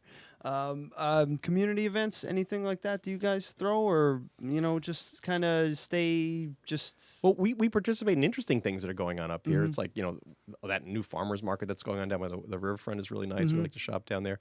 We like to patronize all the good businesses around here. That's, I think, because we're about living well. We like to get good foods, and you go to Adams, you go to these other places, and you can. And Adams even did that great fence around my house, because they do all these kind of awesome things. So, yay, Adams, and trees. Like I landscape my property. Bob did too. Adams did the trees for us. So, it's kind of again using who's local that's really good, and going to the local towns. I mean, you can go up to Rhinebeck or something, or Red Hook, and there's good things. And I since I'm a classical music guy. I like to hear good classical music, and the Bardavon has the Hudson Valley Philharmonic is wonderful, and I also go to Bard College and hear the orchestra now that plays there. That's it's like graduate students and then undergraduate students. They have two orchestras there. Beautiful concert hall designed by Frank Gehry, who's one of the world's major architects. Great acoustics. So it's like I got like awesome classical music up here. One place I can walk to, like I used to walk to Carnegie Hall because I lived near there.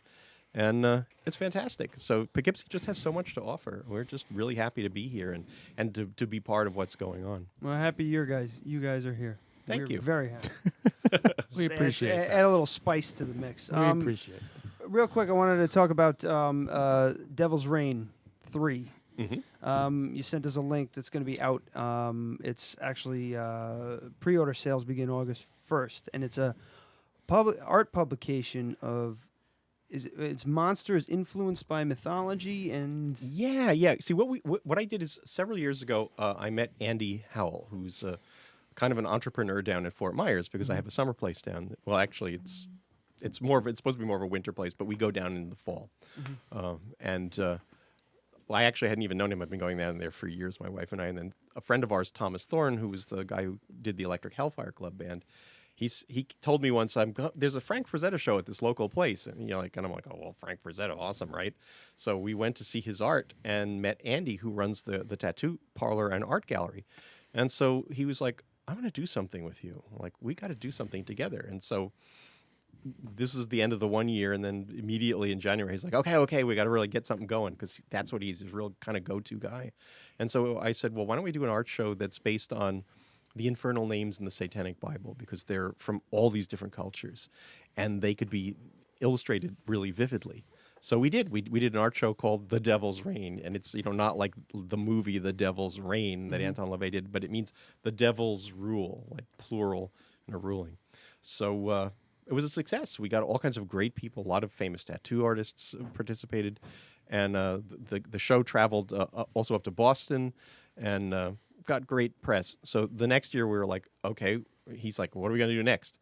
So I said, well, because Thomas Thorne introduced us, and his band is sort of this sort of psychedelic satanic band. I said, we're going to do psychedelic blasphemy for the second one, and we're going to make this the summing up of the Electric Hellfire Club. So they did their final performances for this show, and we did a thing up in Tampa, and then we did one at the Gallery Space. And the Gallery Space now has a stage, and they have stuff going on every week there. It's like the place to be, and all the local culture publications in Fort Myers have they put them up on a pedestal. It's like saying, Howell Gallery, the great place if you want to go someplace cool.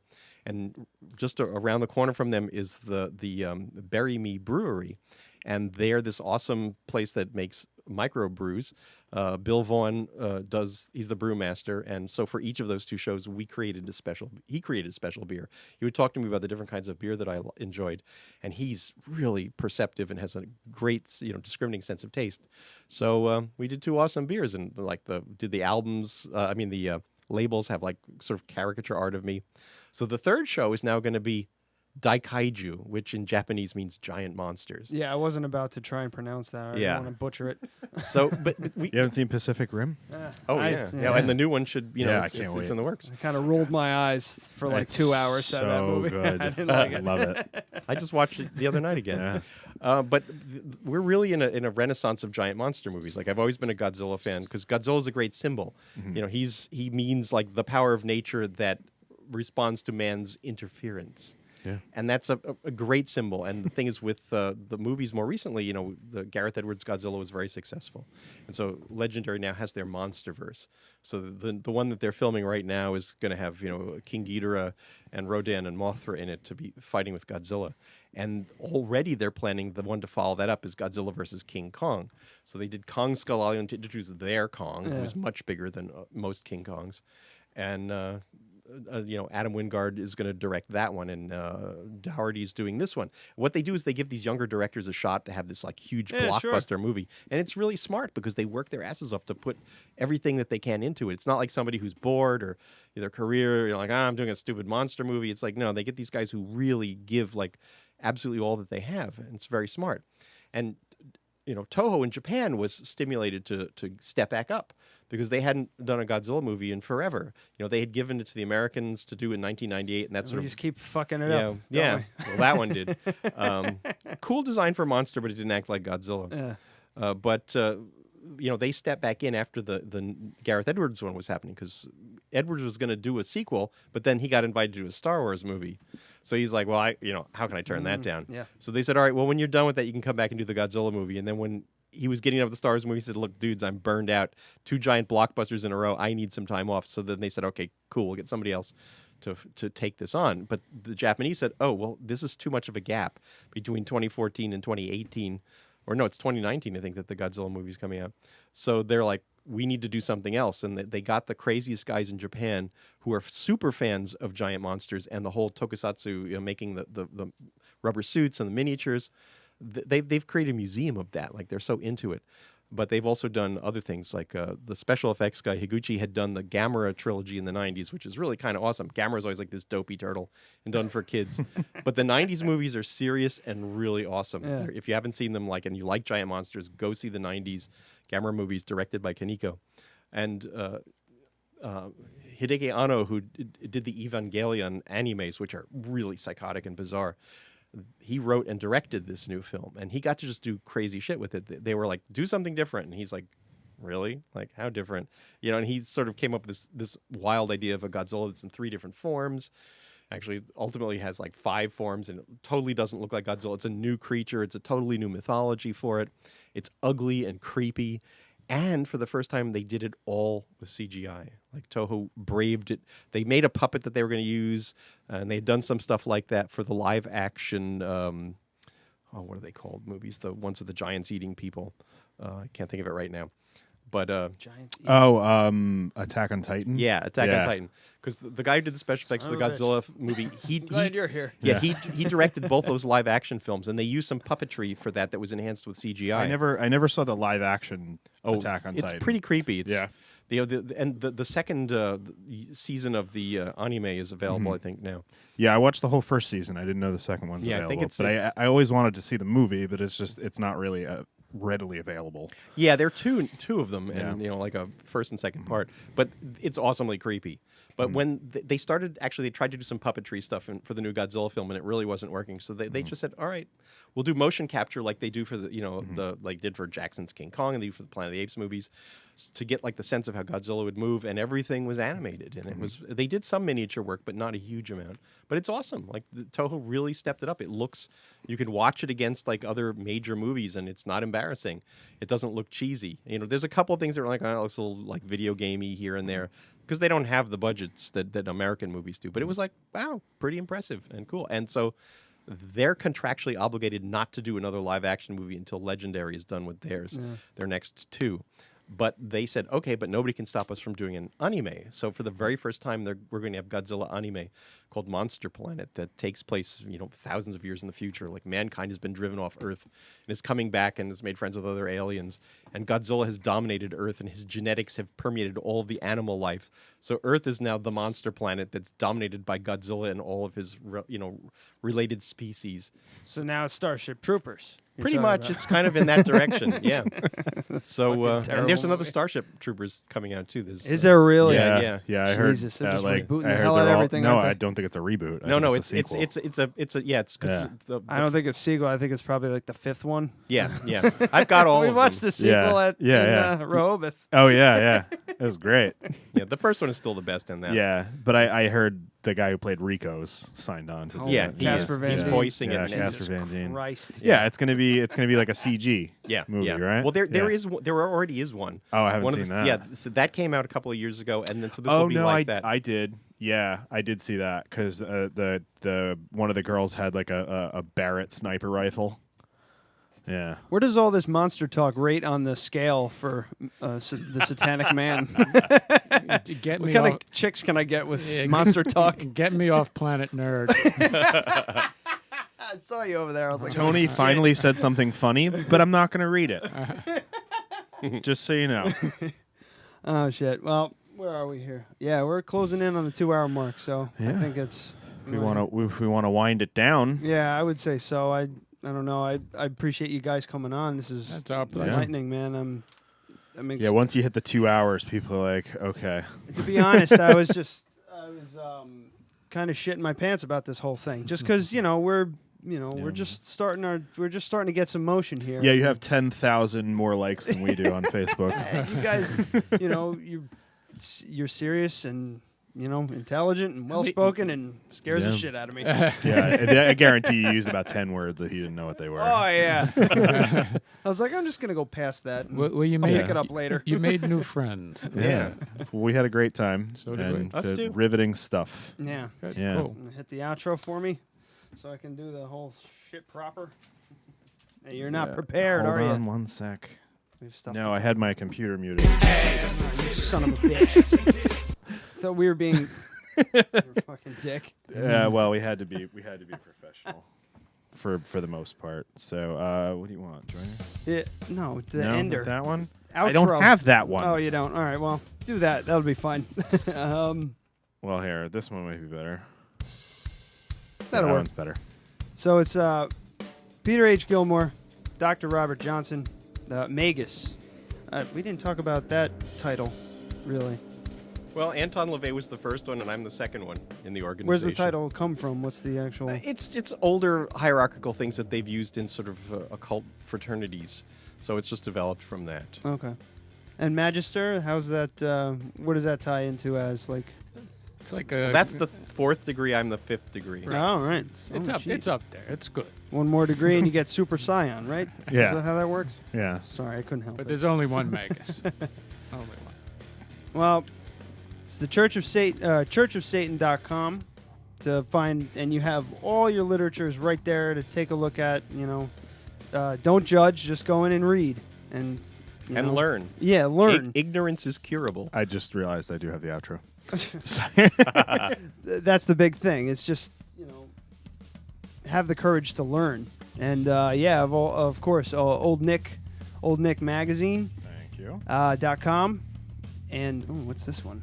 Ooh, that's a great card. You're a fancy motherfucker. Yeah, I am. Yeah, oldnickmagazine.com. Check them out too as well. You also have also look up the Satanic Warlock by Dr. Robert Johnson, and also the Satanic Scriptures by Peter H. Gilmor, and you also the Devil's Reign 3 Daikaiju. Yes, got it. Yes. Pre-order sales begin August 1st. Our publication of Big Ass Monsters. Yep. And if you like weird electronic music, my yes, we never got to any of that. Yeah, my Symphony is available. There's plenty of my stuff that you can download on churchofsatan.com. There's a music source page for my stuff, but that album is now available, and it's sort of very strange electronic music. And you could actually listen to the whole thing. We have a link there. We did a liquid light show to premiere it, that had like digital stuff and really the old-fashioned liquid light that you project and you move a thing around. Oh, so we cool. combined those techniques and played the whole album. So we have a link to that so people can listen to the whole thing. Very cool. Some old school synth stuff. Yep. Yeah, I did that when I was a kid. So fantastic. Thank you so much for Thank coming you. on, guys. I really Appreciate it. It was enlightening, to say the least. Thanks for having us. It's been fun. Yeah. It's been a great time. Thank Next week, anybody? I don't remember. Yeah. Yeah, the answer is yes. I just don't remember who. All right, well, we'll figure that out. Join us next week for someone. Yeah, I'll be promoting. I believe it's a band. Anyway. If you want to wait a sec, I can tell you. Ugh, I don't really want to wait. You don't want to? You don't want to wait a sec? I think we're... Now I'm trying to take longer just to be a jerk. Hudson's Crew. They are a band. All right. Yeah, Hudson's so Crew. Google it if you want some information on them, because I don't have it in front of me. All right, guys. Again, thank you so much. We'll see you Thank guys you. next week. Thanks for listening. And hail Satan. Yeah, hail Satan. So happy I got to say that.